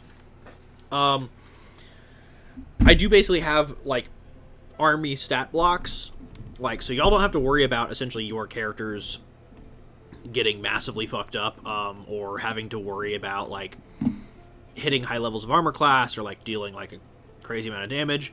More than likely, when a group attacks your group, the likelihood of you getting hit is going to be pretty low. Or if you are hit, it's not going to be a lot of damage. Yeah. It's just about basically squad tactics. So I will... There's set amounts of damage I have kind of like in my head for your character's individual strengths. Or I will ask you to roll something and add a modifier. So for this instance, just because this is very amusing for me, Tala, as your Big Bunky and Tiger essentially rock up to this group after your Weasel has scouted them and called them out. You, from your position, knowing that some of Clan Diarmada's fighters chose to be attackers, you essentially watch a bunch of dwarves begin, like, in your immediate vicinity, begin, like, digging holes with, like, fucking trowels, just like, hup, hup, hup, hup, hup, hup, and you watch as, like, they burrow under the ground, and you just watch as, like, dirt is flying out of this hole as they begin Bugs Bunny tunneling towards where your Weasel called out the enemy. So when your ape and your tiger run up and charge with a few centaurs backing them, as the enemy prepares themselves for combat, immediately the ground beneath them gives way, as you just hear the sound of a dwarven battle cry and a bunch of clanging of shields and weapons, as this entire army has basically fallen... Well, most of the army, at least, has fallen into a hole, and those that are left are getting cleaned up by your tiger and monkey and their reinforcements. Ooh. And if Tala wishes to engage with their tiger and monkey, they can help clean up the forces. She will. Alright, roll me an attack. Ella is like, maybe I should try this command thing more often. Huh, you know, it's like having armies is really good.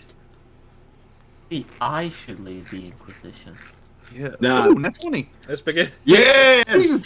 Why am I surprised? It's Hey, hot. it's my first 20 in a while, though. I just associate you with crits. I'm sorry. This Yeah. is this begins the The end. Tala villain arc. Yes, like, yes, I can rule everything.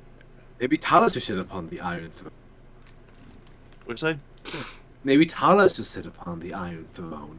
Yes. So yeah, So yeah, for first attack is a Natural 20. I haven't looked them up. No, that was your second one. oh, The first, so the natural 20 is going to be a 32. uh-huh. The other one is going to be a. It's 15 plus 12. Say 27.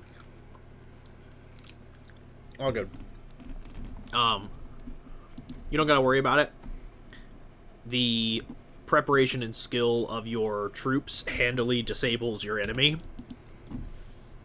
as you have swept the leg and cleared this avenue, as Tala arrives, crashing down from the heavens, swinging sword and delivering wholly avenging justice with new blade. You get a chance to look down into the pit, and the troops that have essentially fallen into it are just getting, like, absolutely whomped by dwarves, and when they are being knocked out, they're just immediately getting tied up and, like, hogtied, and being thrown back through the tunnel the same way the dirt was going out. So you assume that they're just about to be piled up in the area where you started, like, where the holes are, just in a pile of tied-up people.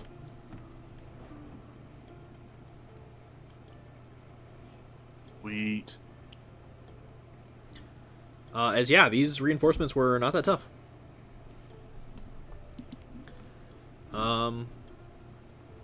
Yeah. Rando, it's your turn. Alrighty. So, I had the idea, so just want to make sure.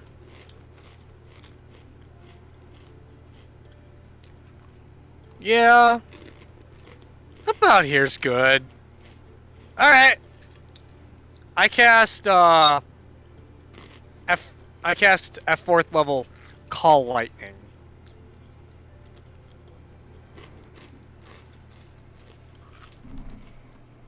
Yep.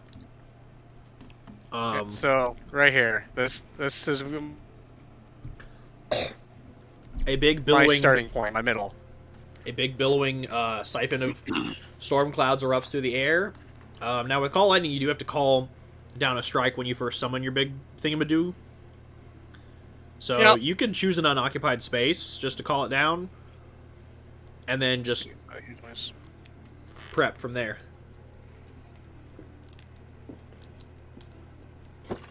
Let's to be safe. Just make sure there's nobody over here. I'm strike right here. You call down lightning and Right there. strike nothing. Just to make sure. Yeah, you strike it. Some trees crack and groan, but you are able to check the area where your lightning called down, and there are no enemies. I like the idea of Renner's like, maybe there! Renner's playing Battleship. Like everyone just like, all right, gear up, prep, box, and Rando's just like, lightning bolt to G7. Pretty much. It's really nice being tactical about this, but it's also A little nice bit, yeah. knowing that you guys are able to like double check to make sure I'm not fucking up. That's why I It's just enjoyed fun. developing Capture the Flag.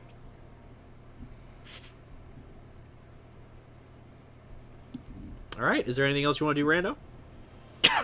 Nope, we're good for now. I probably should move, so I'm not like Out in the I'm gonna open. move just a little here. Yeah.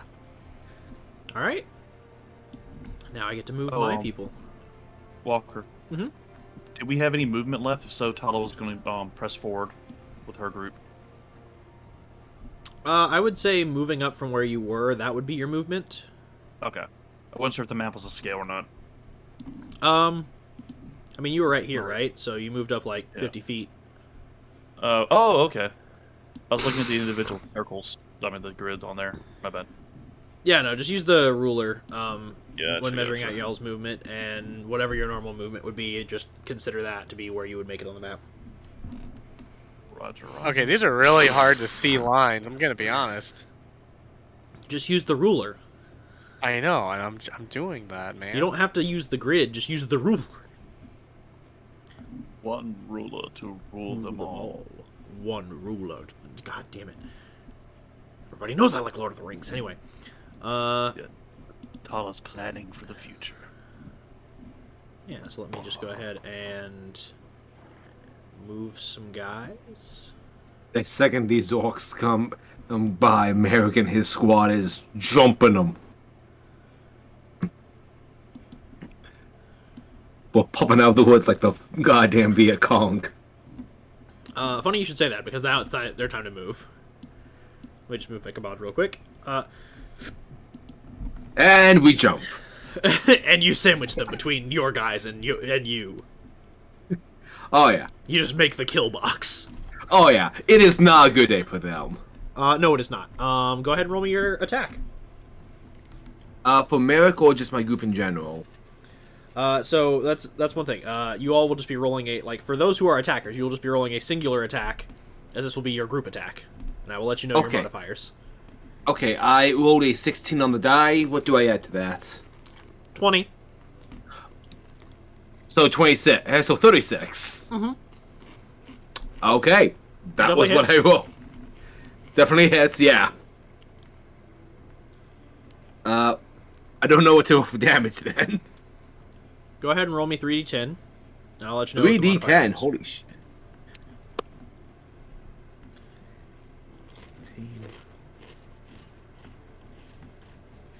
19. So 59. 59 total? Mm-hmm. God damn. So, you pretty much popping out of the woodwork, just like, hiya! You pretty much, take down a good chunk of this group as they're charging forward. Just nothing but add in any sound effects. So hold up! As they move forward, there's still enough of their group to make it up to your ally. And they're going to launch their attack.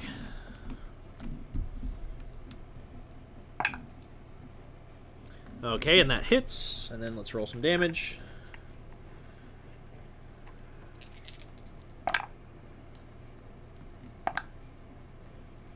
Okay. You watch as this group of orcs clashes against Clan Ergedlan and McBar. And I'll say this, Gallus knows firsthand the contempt and old blood feud that Clan Ergedlan has with some orcs. And the orcs have to fight for every inch. Yeah, that tracks.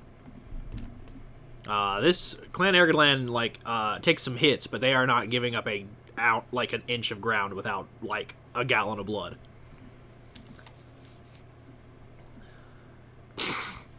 I think that's the top two things in my notes about Clan Ergudland. Not a fan of orcs, badasses. So now it is the Yuza's turn. Yuza and company. Yuza and Yuza and Yuza and Elemental. Use his own party at this point. Wizards. Is Vex AFK? Dude, you there? Oh, I was muted. Whoops. Sometimes I can still hear his voice. Might as well cast Seeming on the Elemental to make it look like Yuza at this point. I mean, if you want to. That'd be funny. I don't think I have that spell though. Major image. Okay, well, I don't really see anything, and I don't really want to start fireballing a forest.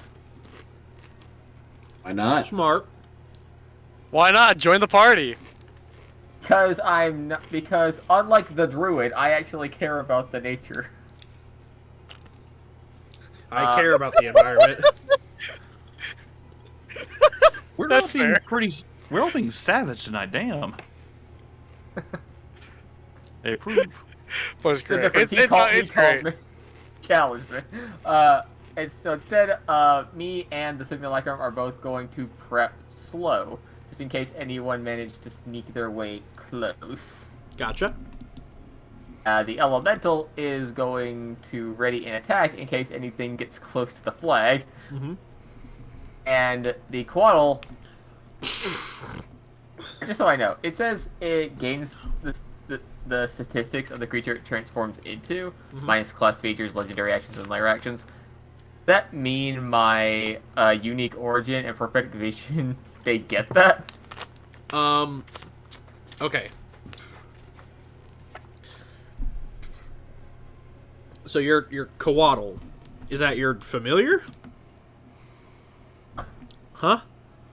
Oh, it's the large serpent celestial thing.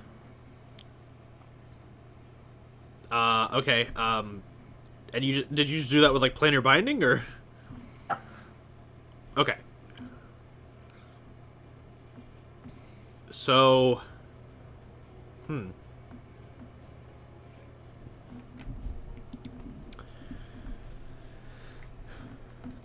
I don't think it would benefit from your unique origin,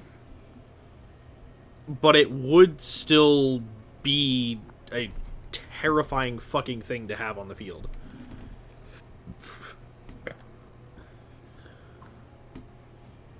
Okay. And in that case, they are simply going to prep.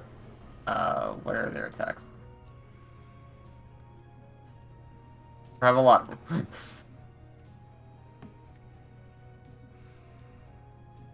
Let's see. We'll prep a bite. Gotcha. If you guys see use a biting something, don't worry about it. So just to make sure I got it right. So we're prepping 2 slows, a bite, and the Earth Elemental is just prepping to pummel anyone that gets near the flag. It's gonna prep its Thunderous Strike. Okay. Is there anything else Yuzo would like to do? Okay. Now I for all think my my turn went faster than the others. for my NPCs. So the centaurs are going to start charging up the lane and gain some ground. The scouts are going to move forward, and I'm going to go ahead and roll a perception check.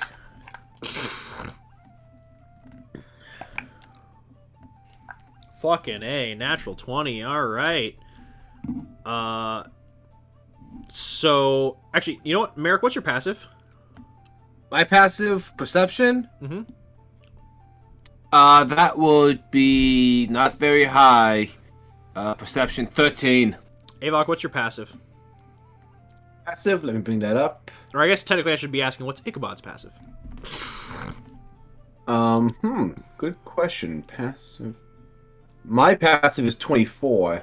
Mm-hmm. Judging from what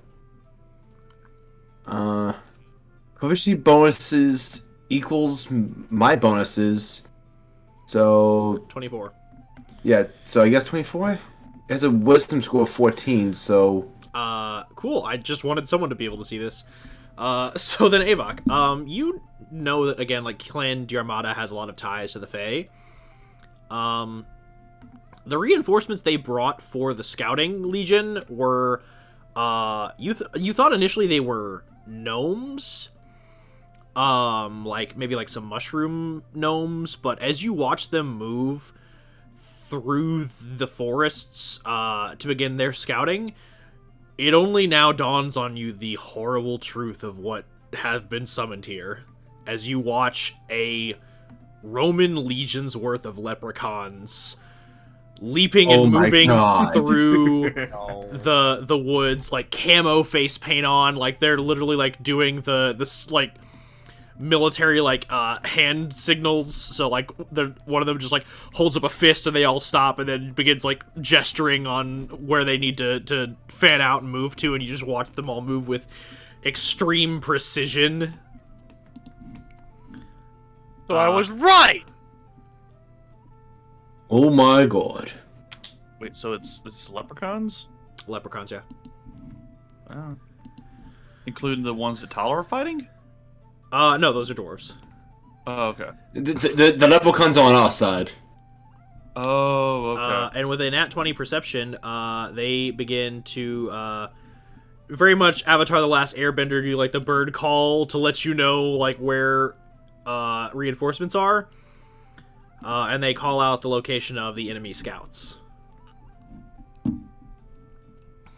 And then Ilum is gonna start moving up to defend.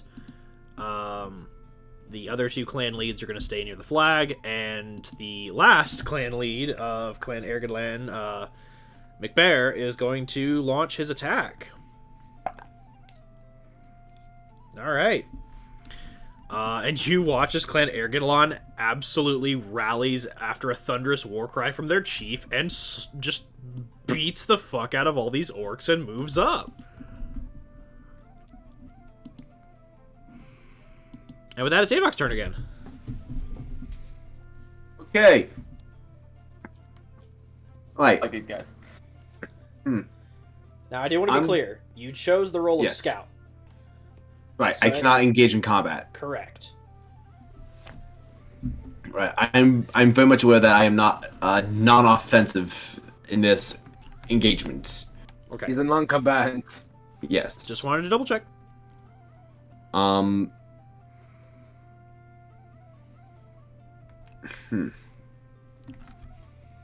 While still in cover, how far can I get while I'm still in cover?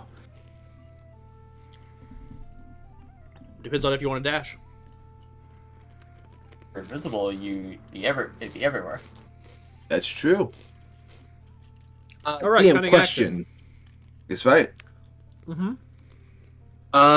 Could Red, as a scout, set a fire to smoke out other teams, or would that be considered him going on the offensive?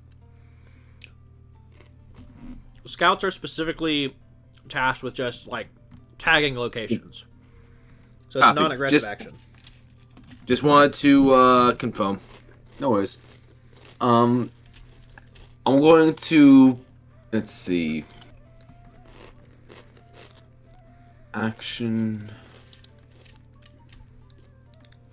Bonus action can't be around here. So bonus action dash gets me roughly around here. Okay. Anyway, anything I notice along my way? Perception check, please. I'm going to have Ichabod kind of fly up around here-ish. Okay. Should I roll one for Ichabod too? No, just use the same roll for both of you. Okay. That is 24. Yeah. So you notice nothing up by you. However, with a 24 and Ichabod's aerial acrobatics,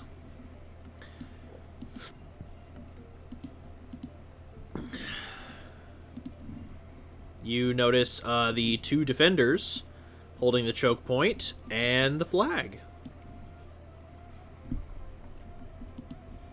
Okay. Can I move Ichabod any further? Sadly, no. Okay. He already moved as far as his little owl wings will take. Okay. Then I still have my action. Have to expeditious retreat on him. What? Have to expeditious retreat on him. I'm. Oh! I don't have that. Anyway, it's fine. I'm going to. Taste. I don't have that either. I have one of two options. Do I save that till he gets closer? Okay, I'm going to.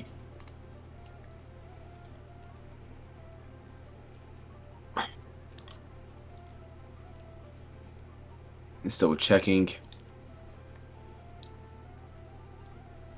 What's the best way to do this?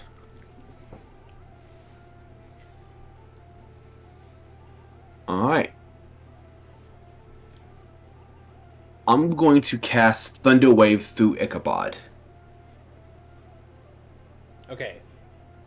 And I'm just casting it basically in Ichabod's space to basically signal over here. I'm not doing it as an offense. I'm doing it as a signal. I will allow that then. Can you ping that for me again? I was on a different tab. Yeah, right over here. Ichabod is. Copy. Yeah. Thank you. Yeah, anyone. The boom is audible within 300 feet, so everyone is hearing this fucking way. As Ichabod flaps its wings and claps them, and a boom of thunder erupts. Unfortunately, alerting the enemy to Ichabod's position, but also alerting your allies to where the enemies are located. Thankfully, Ichabod's a badass. Ichabod's been trained by Navy SEALs. He's got this. That's my actions, so that's all I got. Merrick, you're up. Okay. So if I use my boots to teleport to his location, I'd be on my own and kind of surrounded by their forces, wouldn't I? Correct. And this is also a war Fine. simulation. This is what Merrick has been training for with all those houses. As much as I would love to 1v1 an army, Captain America standing down Thanos style, I think... Not. So, the orcs are still... No, they were taken care of. Yep. They were bodied. Has to be how Gotcha. this game ends. Then I'm going to take my troops and move as far as I can back into cover over here. Would I have to engage these guys while I'm at it? Or... Those are the scouts. If you want to just like nip them, because again they're non-com. If you want to nip them while you're here, my group will surround them and just go. You can do this the easy way or the hard way. Do you want to just sit out or do you want a concussion? they stand down. Good call. You do this the And peaceful your way your or the fun troops way. begin detaining them. Anything else you want to And do? I'm going to radio Tala on our communicators with the telepathic bond that user gave us. Tala, you heard that with with Ichabod, right? So wait, what did I hear? The thunder wave. Yeah, Ewok gave out thunder waves, like, guys, over here. Yeah. I'm going him. I say we. Yeah, you and I form up, wait for McBear, and all three of our forces just descend on them at once to overwhelm them. They'll probably won't expect a force as large as us descending on them at once. Or we try to surround them. That may actually be better. So I'll try to attack from the front. You flank around towards the left. Real quick though, how dense is the tree line here, Walker? It's not super dense. You can easily move through it. Okay. There are areas where it does become dense, but with an army, like, you can move through relatively easily. Okay. Yeah, let's make sure this wasn't the only choke point or something. Nah. I mean, well, it like, they're definitely, like, fanning out into the woods. Like, their troops are defending. But I just put them there because, like, that is to illustrate that they are trying to choke off that area. So they're trying to choke off entry. Now, whether or not that stops your guys is a whole nother issue. In that case, I'm gonna wait for McBear and tell him to. Merrick's is hoping to. Let me just grab the pen tool. Merrick's thinking he'll come in from this way. Tala can come in from this way, and McBear this way, and we just overwhelm these guys. Yeah, I was gonna say we can do like an inverted V. Mm-hmm. Yeah, like Kind of funnel them almost. Mm-hmm. I'm just going to. So next time, when you draw, keep drawing a color that's not very hard to see against the map. Yeah, I saw it as soon as I saw it. I was like, commit. Nah, go pink. Be a man.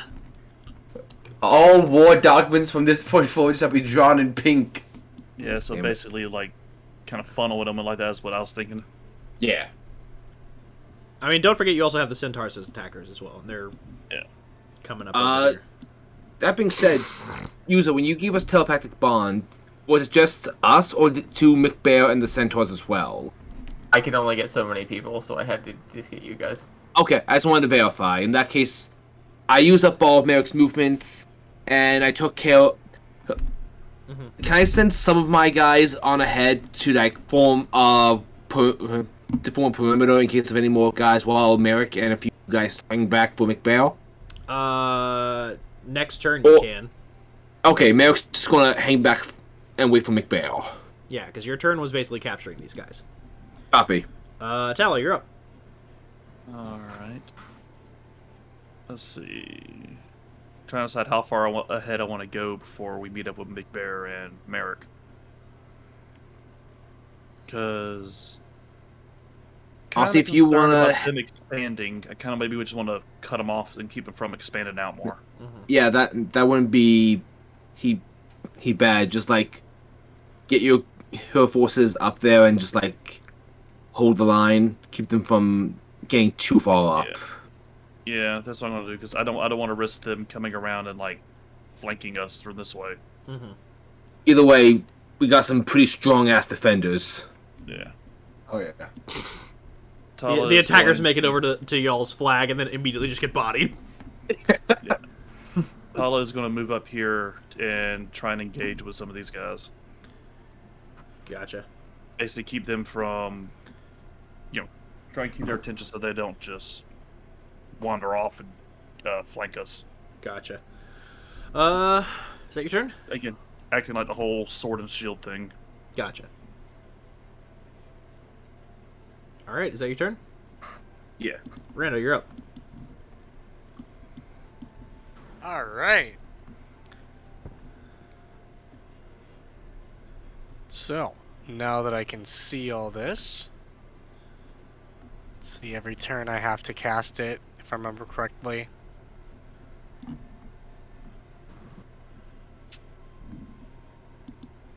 Man, like, there's nobody close to me. We're doing too good of a job, guys. No one that you know of. I mean, just keep this in mind for the next capture the flag. Maybe you put in more attackers. Just sweep the leg. I sent half the users. All right. Send out the 2 users. I guess I'm just gonna... I can't move it too far. I guess I'm Or, just like, gonna move fighter it, jets. like... good 20 feet and just strike, like, right... shit. Like, I'm just gonna strike right over here. Yep. You strike it, and you hear a "Arr!" Oh! No fucking way! as you have hit a leprechaun. Oh, shit! Those are one of ours! The commander leprechaun turns around and looks at you and does the whole like, I got my eyes on you. Friendly fire from Rando. Sorry, thanks. I'm gonna, like, dispel it. Alright, just, my bad. I just imagine like Rando like waving his hands like, oh shit, oh I'm so sorry. Like as he's doing it, the clouds are just dissipating. Sorry, my bad. You guys are too good at your job. The leprechaun just cries out, medic. I sense a traitor amongst our ranks. And you watch as like a little leprechaun runs over like with the first aid kit. It's just immediately like, I'm sorry. One time Rando didn't want to kill something. Have like a leprechaun cleric run up. Heal! Heal! I feel so bad. Me, yeah, we're gonna murder things. Me strikes my teammate. Rando is that teammate in Halo with the rocket launcher that accidentally team kills. No, that Oh. is actually me. That is me in real life. I'm not gonna deny that. Can verify this. All right, and now I it will is proudly claim that. now it is the enemy's turn. My bad. So they're gonna run up and try and defend, while these guys are gonna run back and hold the position. So they are gonna launch some attacks on Tala and their retinue, just trying to push them back. Okay. Your team suffers basically no losses as they rolled a nat 1.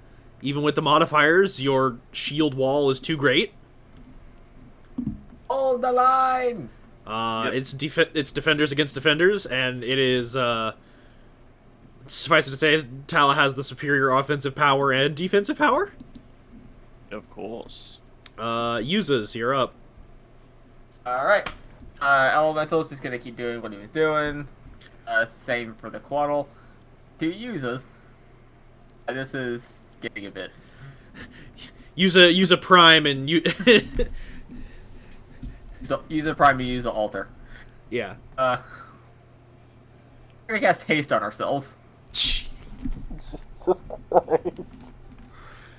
I just like my the idea of the God. users walking up to one another and like shaking each other's hands, just like user, and they just haste each other.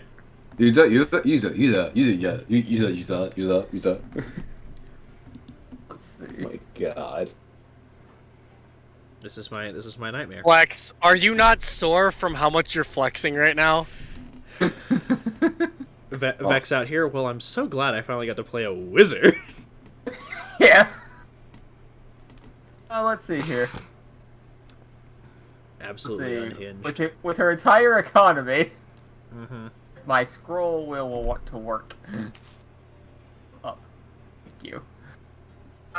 We can get here. Whoa! Yep. I blinked. Where the fuck are you? Ichabod. They're both by Holy Ichabod. shit! What? Me, I blinked. Where are you? I'm like just zooming all around the map. Like, what the fuck? I love how it's like, I was just happened to just be looking at Ichabod and I saw two users appear. I was like, hello. As the two users zoom forward into enemy territory and set up a defensive position. Anything else you want to do? No. No, we're good. Gotcha. The best defense is a good offense. Question: since you both cast haste on each other, Oh my God. are the summonings you used concentration? No. Not with planar binding active. Okay, just double checking. Yeah, They'll now stay it's, like that for like 100 days, I think. now it's my NPC's turns. So, I don't think leprechauns their are gonna turns matter anymore. are gonna move forward. They won't in just a second. Yeah. The centaurs are going to fully charge forward, using all of their movement to get as close as they can. McBear is going to rock up.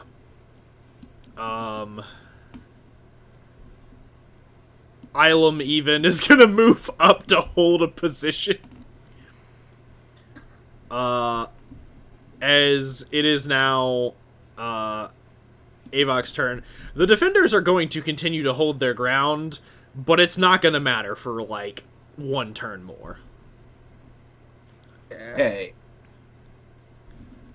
By the way, I will say this. Your job is to scout ahead. 100% you can claim that fucking flag, though, if you wanted to. Okay. You're a scout. You just have It's to kind of take- your do we job to move Just in. have to And take the flag, or do we have to get it back to ours? you have to get it back to your side. That's another reason why scouts are good units, is because they're mobile. Let me go ahead and see if I have anything for Yeah, you get the Boosting flag, my I haste movement. you, and then we just win. Yeah, I yeah. was just gonna try flying over it. I mean, Use not a the bad eagles. plan. No? Avok will burn his bonus action to, let's see, how close can I get? I can get to the tree line and just stay hidden, and then I can move. I mean, I can technically get up to it if I burn my action, but then I'm just like, hello, everybody, ever. Hello, defenders. Where? Hello, defenders. May I present my pancreas for you to stab? Well, I can't fight back. Exactly. I'm not allowed to. So Avok will wait until a suitable distraction occurs that he can run in and grab it and fucking run like he's on fire. So, Merrick, a suitable distraction. Right, so now that we got the entire party over here, Merrick is Essentially. going to, say, all forces fucking march. And see if we can, just surround these fuckers. Make me a persuasion check, please, Merrick. Persuasion check. Mhm. God damn, I think this might be the first time Merrick actually rolled well on that. Mhm. Oh, +1. 17. Okay. So normally, McBear and the Centaurs would go at the end of initiative, but due to a rousing rallying cry, they will all be going on this turn with Tala and Merrick. Cool. So, Merrick, roll me for you and McBear. Roll me 2 hits. Natural 20. All right, bye. Oh my god! Oh my god! As the bloody swath is cut. I swear to God, a second natural 20. As I said, as the bloody swath is cut. Oh my god. Hawk, it was a die. It was a No, die I'ma you just- gifted me. So I'm gonna just say this. I don't think I'm gonna roll anything above a 10 tonight from here on out. So I think you took all of my luck and just moved I it am- somewhere else. I'm sorry, Hawk. Thank you for this dice. so Tala, as you and the Centaurs descend in the wake of Merrick and McBar's attack, would you like to roll your 2 hits on the guy who's just standing and defending the flag? Yeah, gonna do that. By the way, Red, just because you prepped your action, go ahead and roll me a stealth check for this sufficient distraction. With advantage, by the way, because this is one hell of a help action. So it'll be 31. For the first one? 19 plus 12. Or we're not doing attack rolls, it's just a raw roll, right? Yeah, so if it's a 19, that'd be... Oh, yeah, 19 Yeah. 19 then. it'd be like 39 with your mod. And then for the second attack? Let's see. She's not really here to help. She's here to document. Yuza's just like, and then they fucked them up. It's just 16. I watched a group of grown men beat each other senseless. Not really the high point of my day. So, This is, 16. 60? Alright. Yeah, so, I assume that's your third natural 20 of the night for your stealth. second for my stealth, but yes. Yeah, so I'm just gonna go ahead and get us out of initiative, as this guy is just, like, absolutely slaughtered, and the flag is claimed. And yeah. It doesn't... I'm not gonna do an initiative thing. Like, after you all just basically rock up and destroy these guys, and Avok sneaks You back hear with the the flag. people sing?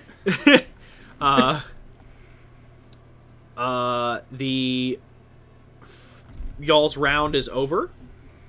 And you all finished, if I believe, in about, like, 3.5 rounds. Yeah, Pretty thereabout. much. 20 to 24 seconds. You are the second to finish. Wow. Well, the other Let me ones are guess, just the burn first was the everything down. monks, wasn't it? You are correct. Mm. As you all are leaving the field, you see the members of Clan Kerbrock, Clan Lugdash, and Clan Camnoir leaving the field. As you hear the announcement that Clan Kerbrock, Clan Lugdash, and Clan Camnoir have lost. What Um, clan just lost? Clans was Camilla representing again? She is representing Clan Sylphane. Okay. So Clan Kerbrock, Lugdash, and Camnoir have lost.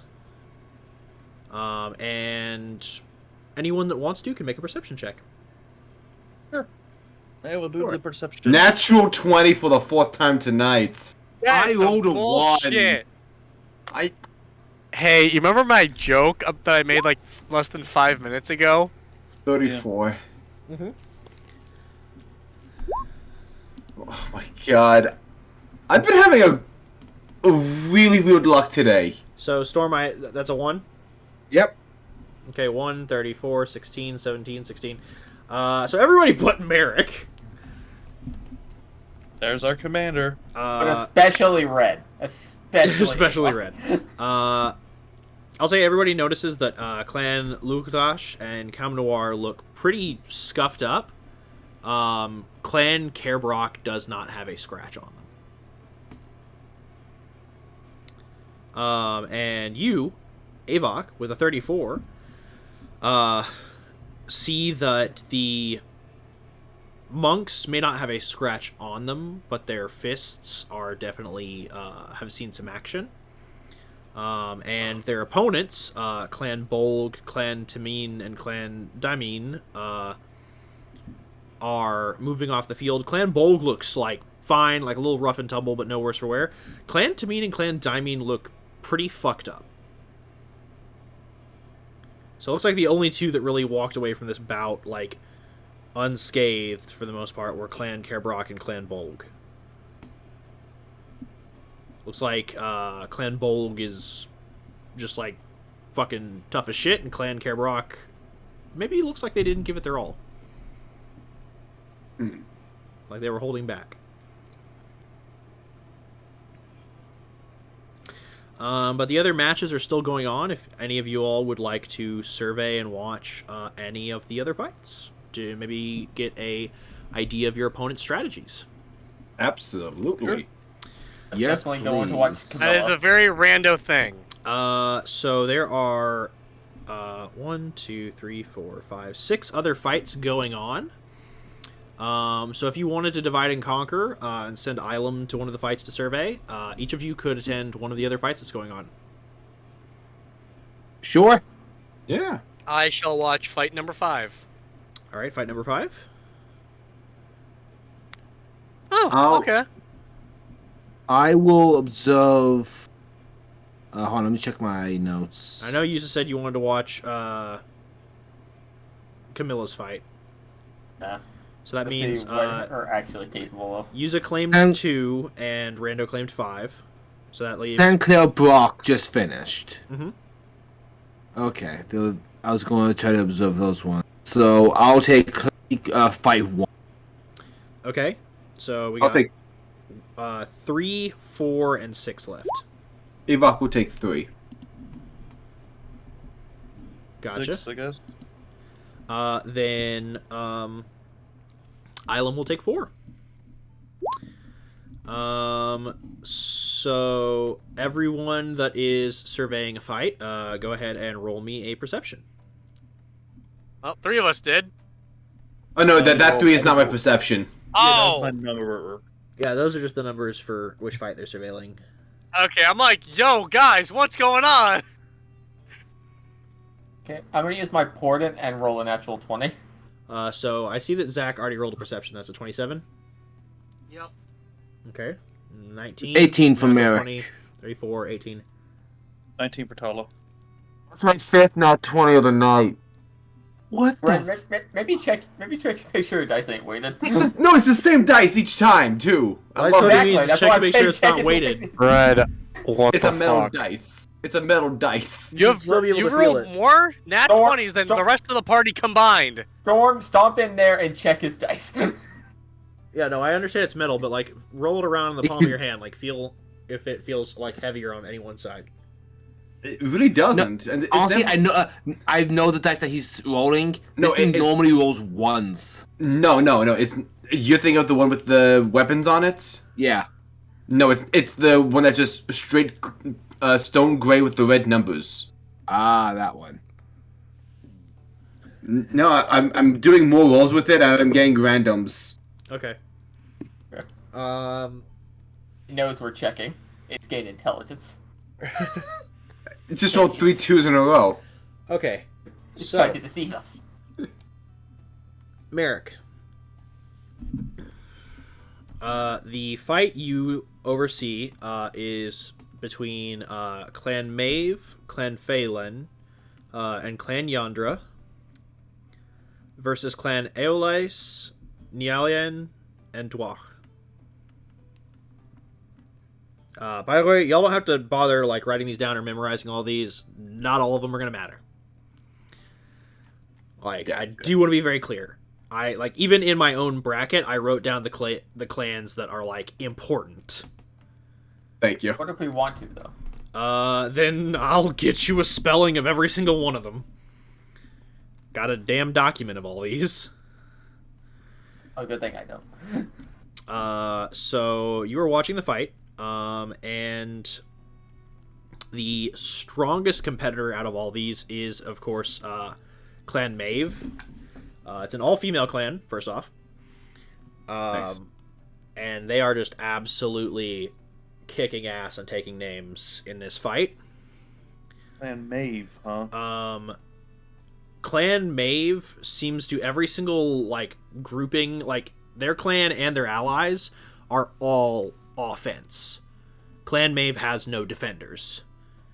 They relegate that to Clan Phelan and Clan Yandra. One thing you notice is that in this alliance, they don't use any scouts. It's all offense and solid defense. So they don't have any like information gathering, or people out in the field like trying to put together troop positions. They just go. Like Clan Maeve tears a swath and they trust their allies to guard their shit. Clan Aeolais is the only one out of the other group that puts up any amount of a fight, because they've got some pretty solid defense. But their allies more or less just get folded. And Clan Maeve comes out of that with a victory. For Yuza, with the Nat 2023, Clan Sylphane is obviously the clear, like, champion out of their alliance. But they also are allied with one of the original 5 clans, Clan Braith, and Clan Colgan. Clan Colgan is the clan they use for their attackers, whereas Clan Braith and their allies are on defense, and you kind of begin to realize why Clan Braith was originally called the Shield of Caengal. Their defense is bar none. No, like, even like with the defense that y'all set up, it like was pretty impressive.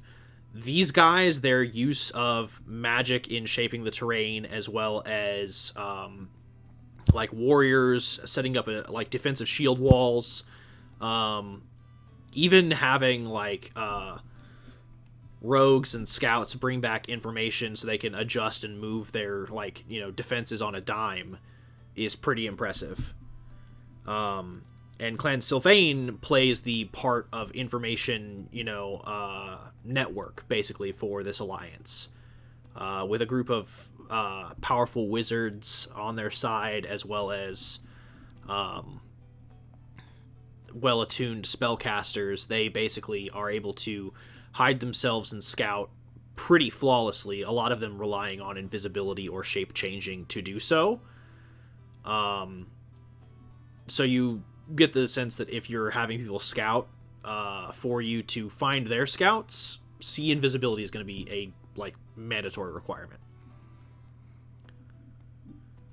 But they do really good at keeping like the group informed.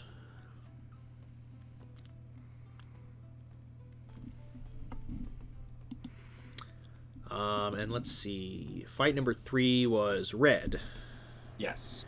With your fucking 34, you nutcase. I didn't mean to. So you are watching a... Honestly, like, it is... The only thing I can give you here is how to dismantle this group, because honestly, you're watching one of, like, the more kind of bland fights. You're watching Clan Bearvin, Blarid, and Corwin go up against Clan Fergessa, Lusson, and Seol. Fergessa and, like, Blarid and Corwin are probably, like, the most interesting out of that group. Fergessa, of course, being, like, pretty solid warriors. Like, I mean, you've seen better. You've honestly seen better.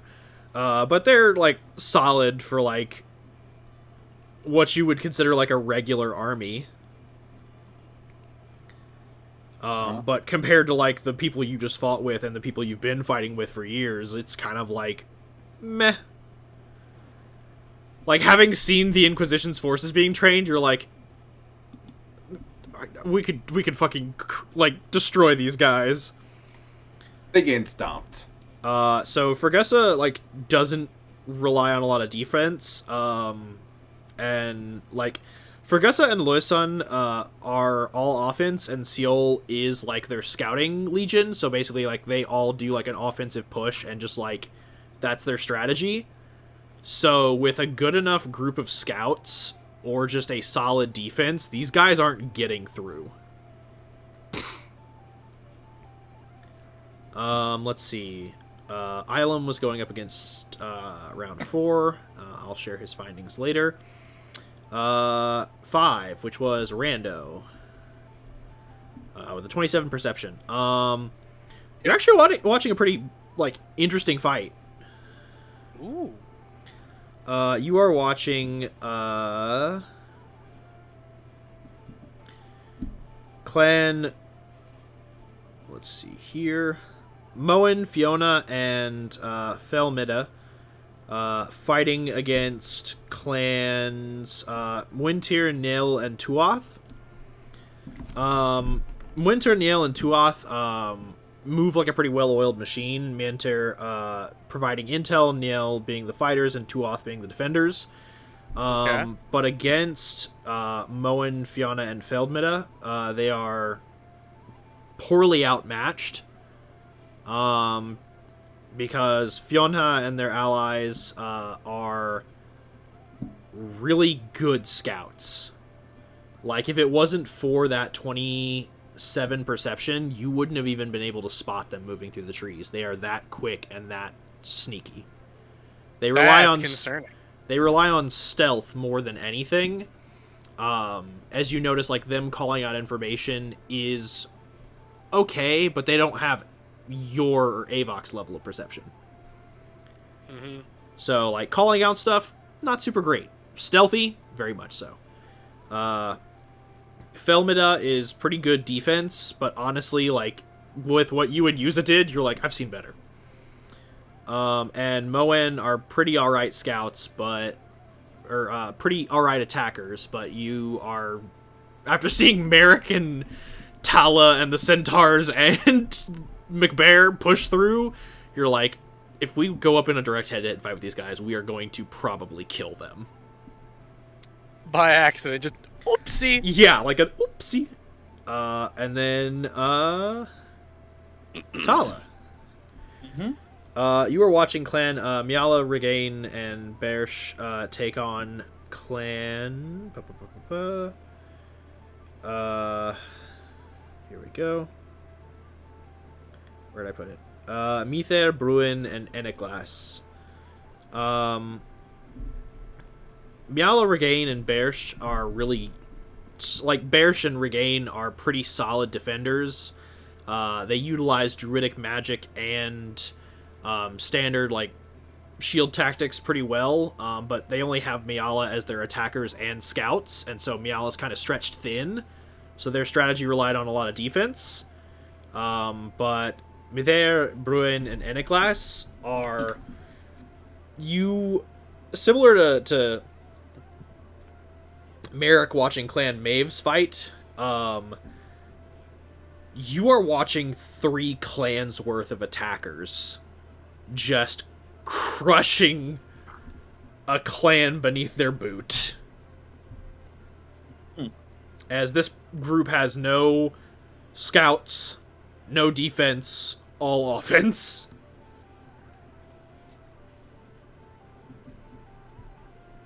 So you feel like with a so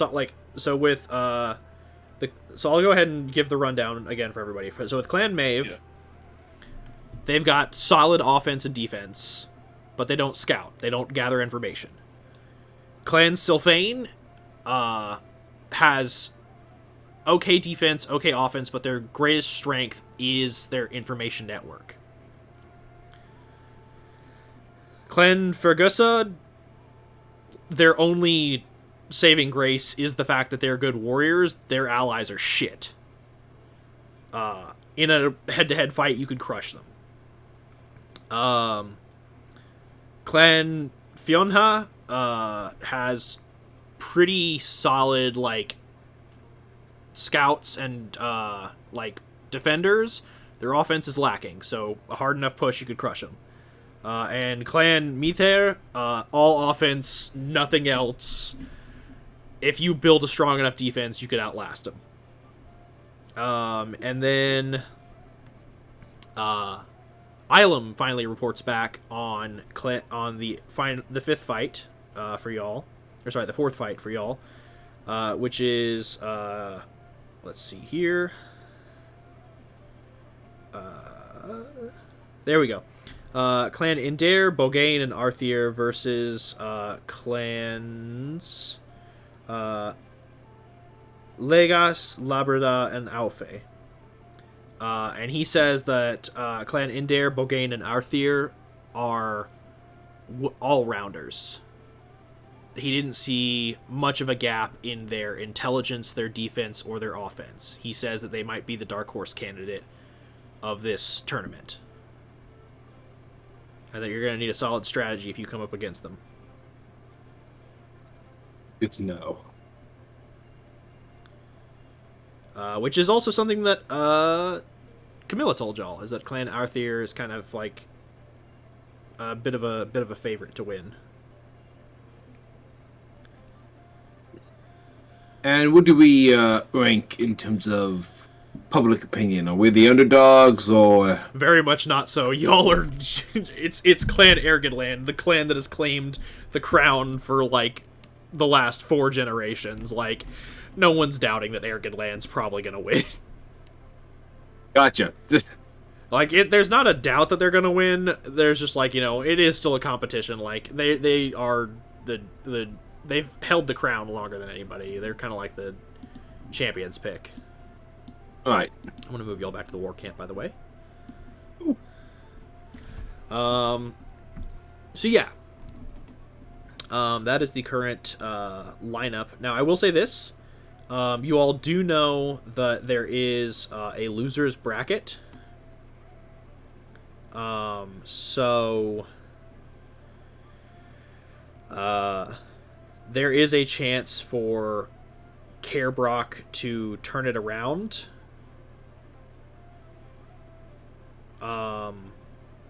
So Ilum does caution y'all to be careful.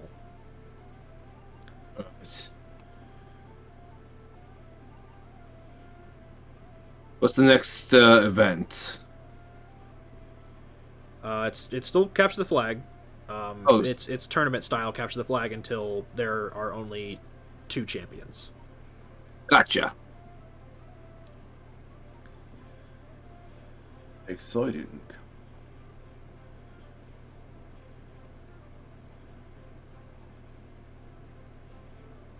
When do we know when who our opponents will be? You all, as you are leaving the grounds, see the next lineups being announced.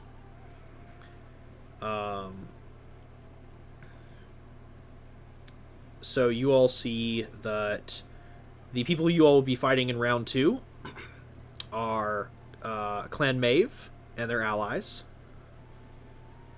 Whereas you see that Clan Sylphane is going up against Clan Mither. Clan Bolg is going up against Clan Fionha.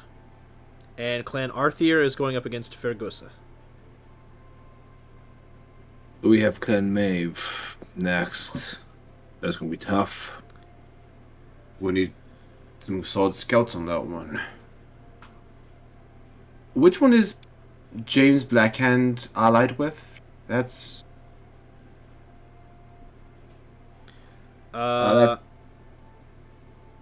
see. Clavrock? He is allied with Carebrock, yes, and they lost. They are moving to the losers bracket. Oh, they lost, right. But the losers bracket can come back and bite us.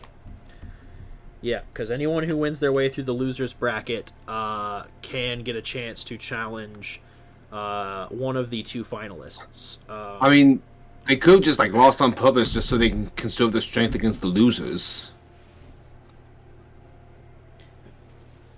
Additionally, one other thing you do know, which I did give you all last session, but it's been a while, I'll go ahead and let you know, is that there is also a common legend that anyone who can win their way up through the losers bracket and then claim a spot in the finals is considered to be like chosen by the gods.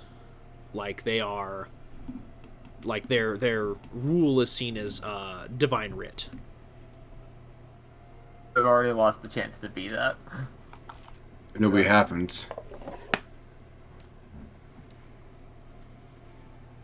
Are you guys recommending that we try to go that route? Out of game? Okay, out of game, that is a great option. However, if we lose once, if we can lose again, and therefore, not look so good. Yeah, Yeah. I will say this: the losers bracket is a risky gamble. It does earn you brownie points socially, but it is a risky gamble to take.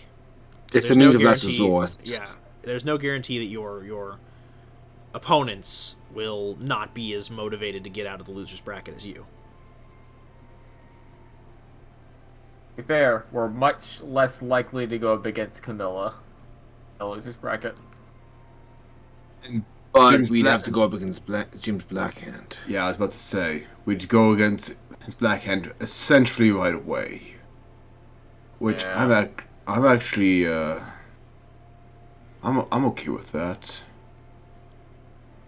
Now, what I want is to fight him as soon as possible, lose, and then come back at the finals and take him down twice. Well, Okay with that, too. since he's Me. already lost, if you Oh, he all enter the lost? loser, yeah, Clan Care Brock already lost, so they're in the Yes. losers bracket. If you all lose and get to the losers bracket and they kick your ass, that's it for Clan Arrogantland. Yeah. Alright, we need to take him down. We need to make sure that they don't get that divine bullshit. That all It's depends. not on who your literally opponents are. divine, it's more like a like a cultural legend. thing. Yeah, it's a cultural. I know, but but the more they win in the losers bracket, the better it looks for them. I'm not gonna, like, honestly, Merrick may not necessarily agree. Storm, though, he definitely likes the idea of come from behind victory. And See, I knew that a bunch of you, seeing a bunch of media from the '90s, would be all about the underdog story. That's why I made it so tantalizing.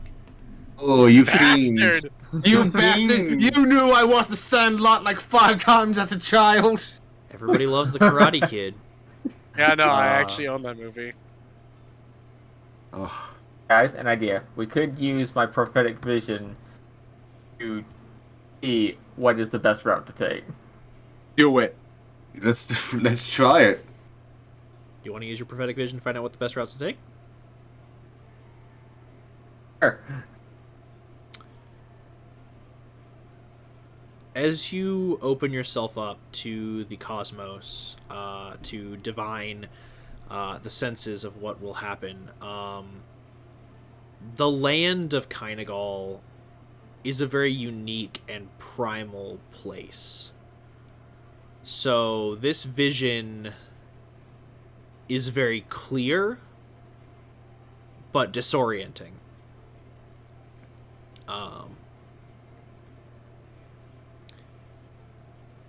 You know that if you enter, the only thing that you can't see in this vision is that if your team loses and enters the loser bracket, it is unclear if either you or Care Brock will come out on top.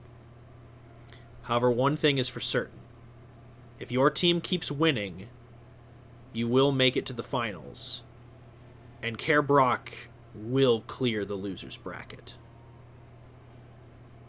which gives you one shot to face them in the finals if they choose you as their opponent. And all it would take is one defeat for them to be out, and they would have to beat you twice.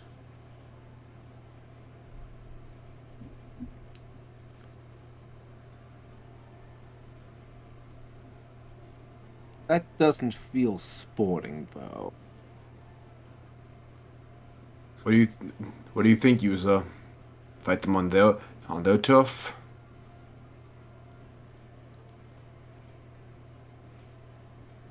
If we go down there, then we're essentially doing the same strategy they are. I don't like using his tactics. Or is Talo? So the best option is to look the best. Domination. That's the best route for us. Our best probability is to win in the finals. Yes. There's no doubt that they will make it there. From here on until then, I will be an attacker. When it comes to them, I'll stay back. I'll keep leading from the front. I have one trick up my sleeve when it comes to being a scout. What is it? I just look at Merrick. I left my old boots in the demi-plane. Right. Can't I just go get him? I have a key. I'm saying maybe I'll hold on to those until the last, until we go up against them. An ace in the hole. Those boots had both haste and the elven kind enchanted onto them. Advantage on stealth and haste.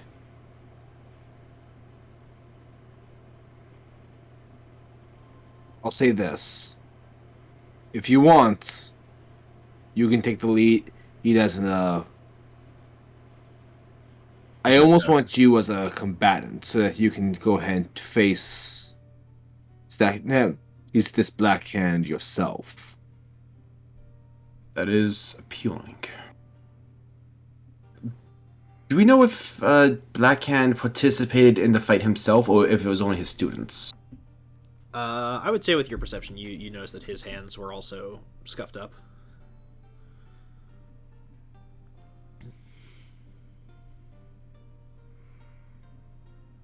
Okay. If that's the case, I want to maintain myself as a scout the rest of the time. I don't want any eyes prying to know what I can do. He does, by the way, I forgot to mention this about him before. He knows that I'm with the eyes. How the fuck does he know that? I don't know. He's astute. Let's just hope that's the only thing he knows about me. Understood. Should we alert her Fay?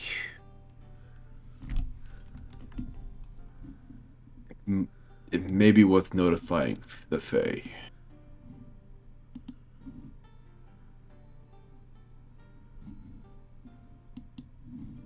I'll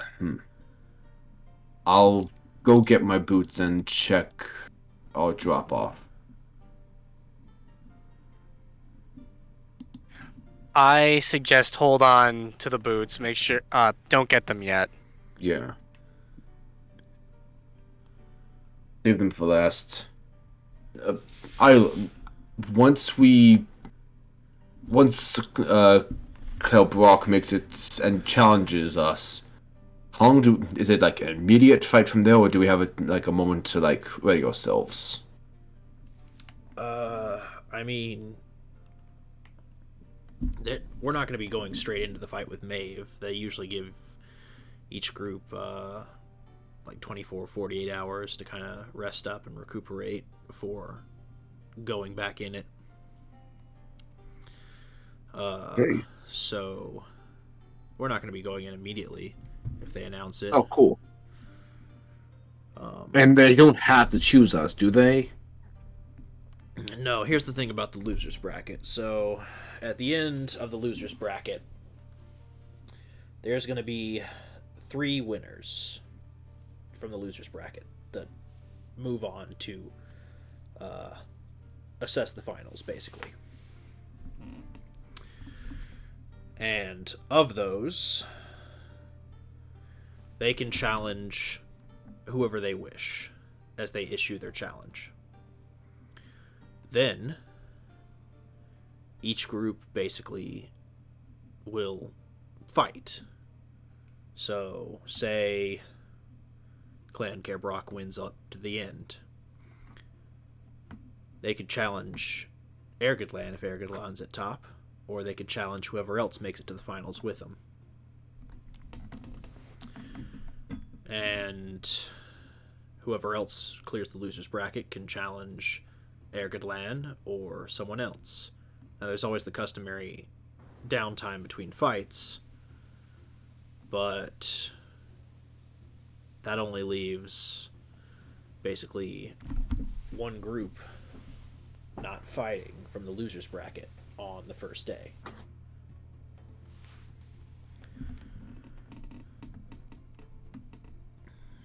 We do anything to entice them to challenge us once they get there. That's up to the leadership of the clan. Or it can just be up to our buddy Gallus just antagonizing their leader. The point being, He's a rather calm individual. It'll take a lot for me to piss him off.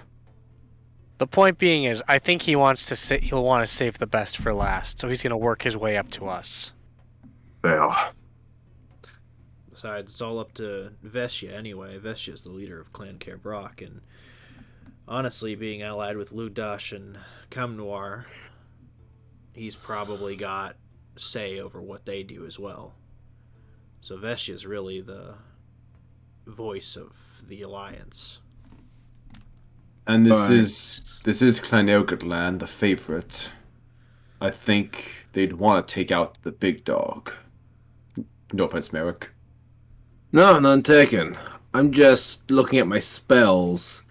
I can actually convert myself from my offense to scout. I have spell bestow knowledge. I can give myself proficiency in stealth if need be. Oh shit. When'd that come out? It's one of the newer spells that came out recently. Oh fuck. With that. Tasha's? No, not Tasha's. It's Spelljammer. No, not Spelljammer. The Witherbloom spells. Same stuff like with silvery barbs. Oh. Strixhaven. Yeah, thank you, Strixhaven. It lets me gain proficiency with another skill until the spell ends, or until I can give it range self. Yeah. He is like, well, those are options. I mean, we won't really know until the fight's on us, so it all depends on if we make it to the finals. I think we'll make it. It depends on who you're up against. I'm a cocky son of a bitch.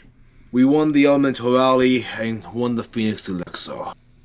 We managed to get to the Fey Courts with his favor, and given a couple of attempts, we managed to defeat a time loop in the Shadowfell.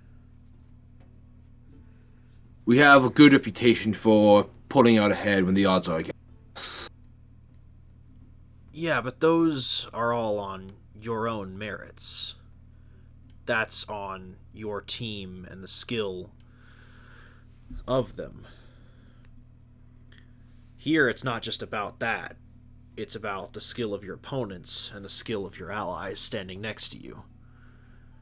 Don't get me wrong, Ergidlan's tough. I doubt that your fight against Clan Maeve is going to be difficult. Might have its own share of challenges. But don't forget, Clan Arthur is incredibly well-rounded. Them and their allies work like a well-oiled machine. And they're going to be tough to beat. Additionally, since Kerbrock and Bolg's fight ended before yours did, Clan Bolg and their allies are an unknown. Same with Clan Kerbrock and theirs. So, there's 3 groups, basically, you have to watch out for. I make a suggestion to the group. By all means. Have me sit out the next hex match. Let me observe Kerbrock.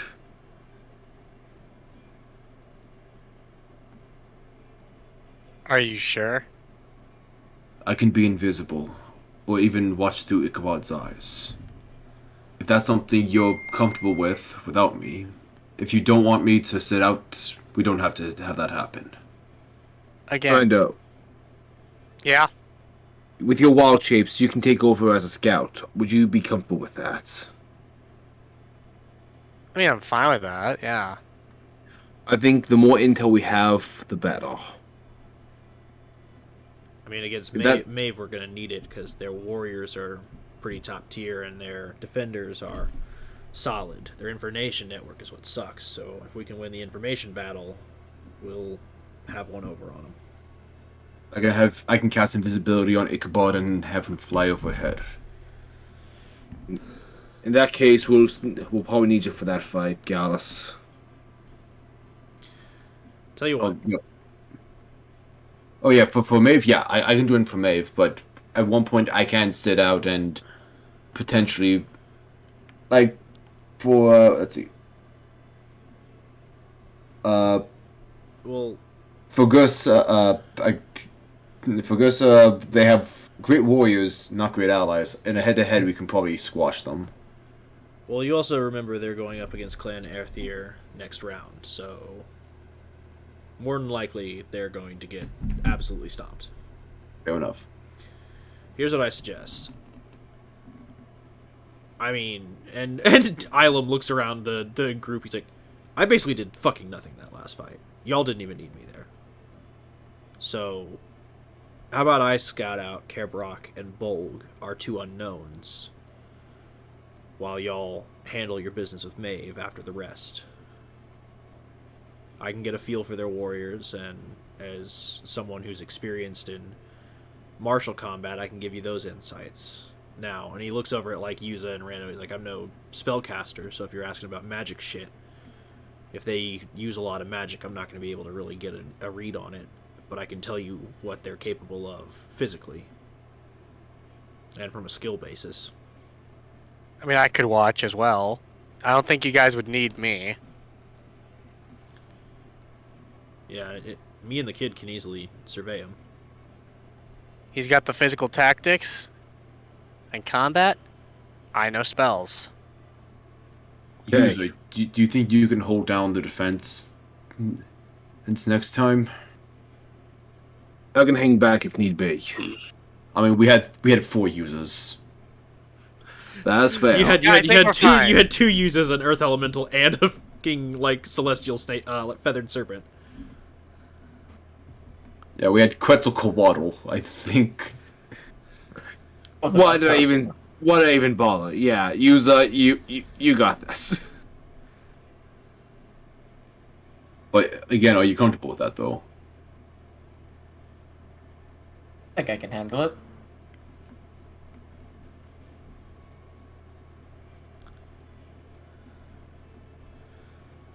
The only thing I want to say is I think we should be cautious about repeating strategies. We could also make them think that we are repeating the same strategy when in reality it's something different. Maybe, I don't know. No, true. Like, I could pretend I'm a scout. Like, I could just run up solo and pretend I'm scouting. Additionally, if we do just repeat the same strategy, this is kind of like a long play, but it could trick other forces into thinking we are a one-trick pony. Exactly. Do it But- maybe on this battle or the next. But that would put us at a disadvantage with Maeve, who's likely going to be a strong opponent. And the fact that we're going to be down on Rando already changes our tactics. True. Oh, that does remind me. Yuza, could you make one of your use look like Rando?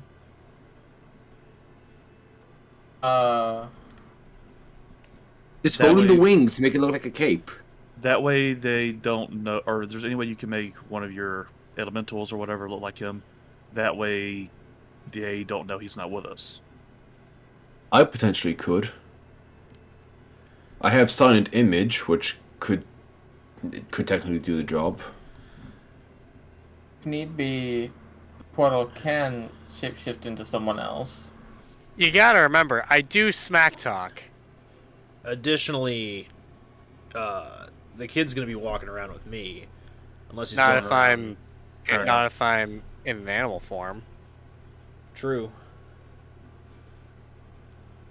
I don't know. Rando is well known for his wild shapes. I know, it's his most used skill. The most reliable tool that my brother has in his arsenal. Good old Rando the Wild Shape, we call him. I gotta say, Zach, you need to use Call Lightning more. I mean, yeah, you man, really you need to keep, friendly you keep fire Call undershooting that Lightning more. spell. He is the randomo. Randomo? Fuck it. I was trying to make a manimal joke, but... Hey with guys, random. I get it. Randomo. I need Like, to use on more the spells. Rando's, Rando's For favorite what's show. worth, Zach, I'm a cleric and I've only healed like a handful of times. Oh, yeah. Fair. You're also a blood hunter. And you were blood hunter first. melee. I mean, I'm a ranger and I've only used a bow like 3 times. Ooh. I just stab stuff. There was an entire arc where I didn't You even do it? bother with my Great. liking for him. Anyway, Yes. Or I should probably have that off. so we set then. Me and the kid do the scouting. Y'all keep the strategy. Because, I mean, there's no rule against people sitting out. Like, you don't have to do this extra illusion mumbo-jumbo. That's fair. I just didn't want them to know that maybe we had somebody who was an expert on spells watching this stuff too. I mean, Rando can just play dumb. Ilum has, like, a look about him that's just like, that probably won't be too hard. I You said fucking knew it! He just flat out says, play.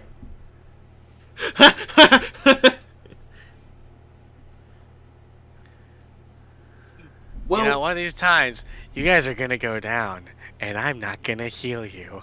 Rando, I just want to point out literally that killed me, your good friend Why? Gallus, didn't say anything. I did not say anything against your good name. That's what I thought. Ilum just looks at you and he goes, kid, it's gonna take a lot more than what's here to kill me.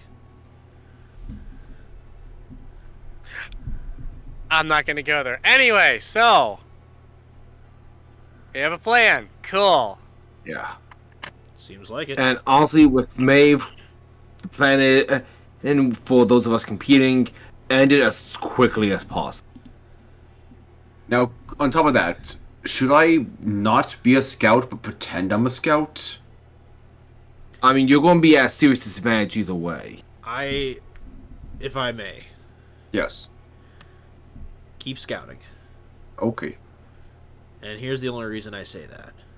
Uh-huh. Clan Brock and Blackhand, you know, they're pretty good martial people, but Blackhand, I mean, he knows, not to like oust anybody here, but he knows Guan's style. If he sees you fight once, I guarantee he'll be able to peg you right away. That is a problem. So say- save your offense for the last possible second. He, like, just nods. So the only wild card we have left to play is that you're still alive. Damn right. That and the fact that you have 2 incredibly powerful magic users who just Who Literally. barely show... Who didn't even scratch the surface of what they can do. yeah, who literally use like maybe half of their potential. Right, I keep forgetting you don't know anything about magic. I know power when I see it, and that's about it. You Okay. literally turned a bunch of rock into mud Yeah. and called down a lightning bolt, and the tiefling multiplied themselves and summoned a fucking Yeah, no, that angel one, I can't serpent do that. and an earth elemental. So Yeah, I'm assuming that's like a fraction of your power. And if not, you could just bluff and say it is. Okay. Also, I just realized I have my boots that let me teleport. I can be a scout, give myself stealth proficiency, sneak into enemy ranks, grab their shit, and teleport out. We can save that for another round, maybe, but that is a good idea. I mean, I can safely say the name of the game is Capture the Flag. So I'm only saying that because Maeve's groups are fairly competent fighters. It makes sense to end in the terms of the battle as quickly as possible. I understand that. Wait. Which group has all rushing? We just do it with them. That is Clan, if I remember correctly, Clan Fergusa, and they're going up against Arthur next round, and Ilum is pretty much like, Clan Fergusa's gonna get fucking stomped. Yeah, no. What if we just do it with one of those groups and we just grab whatever we need to grab and just grab the flag and claim victory right there? We'll save that wild card then. Yeah, let's hold on to as much as we can for as long as we can. Yeah, here's all I was gonna say. Is strategy-wise, in one of your fights, it would definitely be good. If you happen to be up against Clan Bolg, just because, you know, again, I'll scout out as much as I can with the kid. We'll find out what we can. But that teleport strategy might be the best bet to beating them. If Avox scouts ahead, if Gallus scouts ahead, I don't make that slip. Ilum doesn't make that slip. He keeps it profesh. Yeah, Ilum's more competent than half of us. If Gallus can scout out, find their flag, and relay the position, easily you can teleport in, teleport out with the flag, and fight's over. How many times can you teleport with those things? At least 5 times a day. It's a lot. It's a lot. Oh yeah. Beautiful. So yeah, I'd say that'd be the strategy with a tough opponent that we don't want to drag out a fight. That's good. All right. Well, I recommend everyone here get some rest. I know I'm going to, and bright and early tomorrow, I guess we'll get into our fights, and me and the kid will scout out the losers bracket. Do it. Ready, break. And that is where we will end tonight's session. Ooh. All right, thank you everybody for tuning in. As always, I have your Dungeon Master Walkman EXE. Joining me are my ever-present role players. Going in no particular order, we have Vexatal24 playing Usaperic. Zodiac 19 playing Random Mishorm. Doing things and killing stuff. Stormsage 13 playing Merrick Gilder. Doing it, guys. Red Beast 13 playing Avok Korik playing Gallus Morgulus. I'm a dude playing a dude disguised as another dude. And the Hawker Bridge playing Talasoon. I'm gonna miss Damien. I hope you will join us on our next outing, and until then, goodbye. Goodbye. Damien will Good never die. night.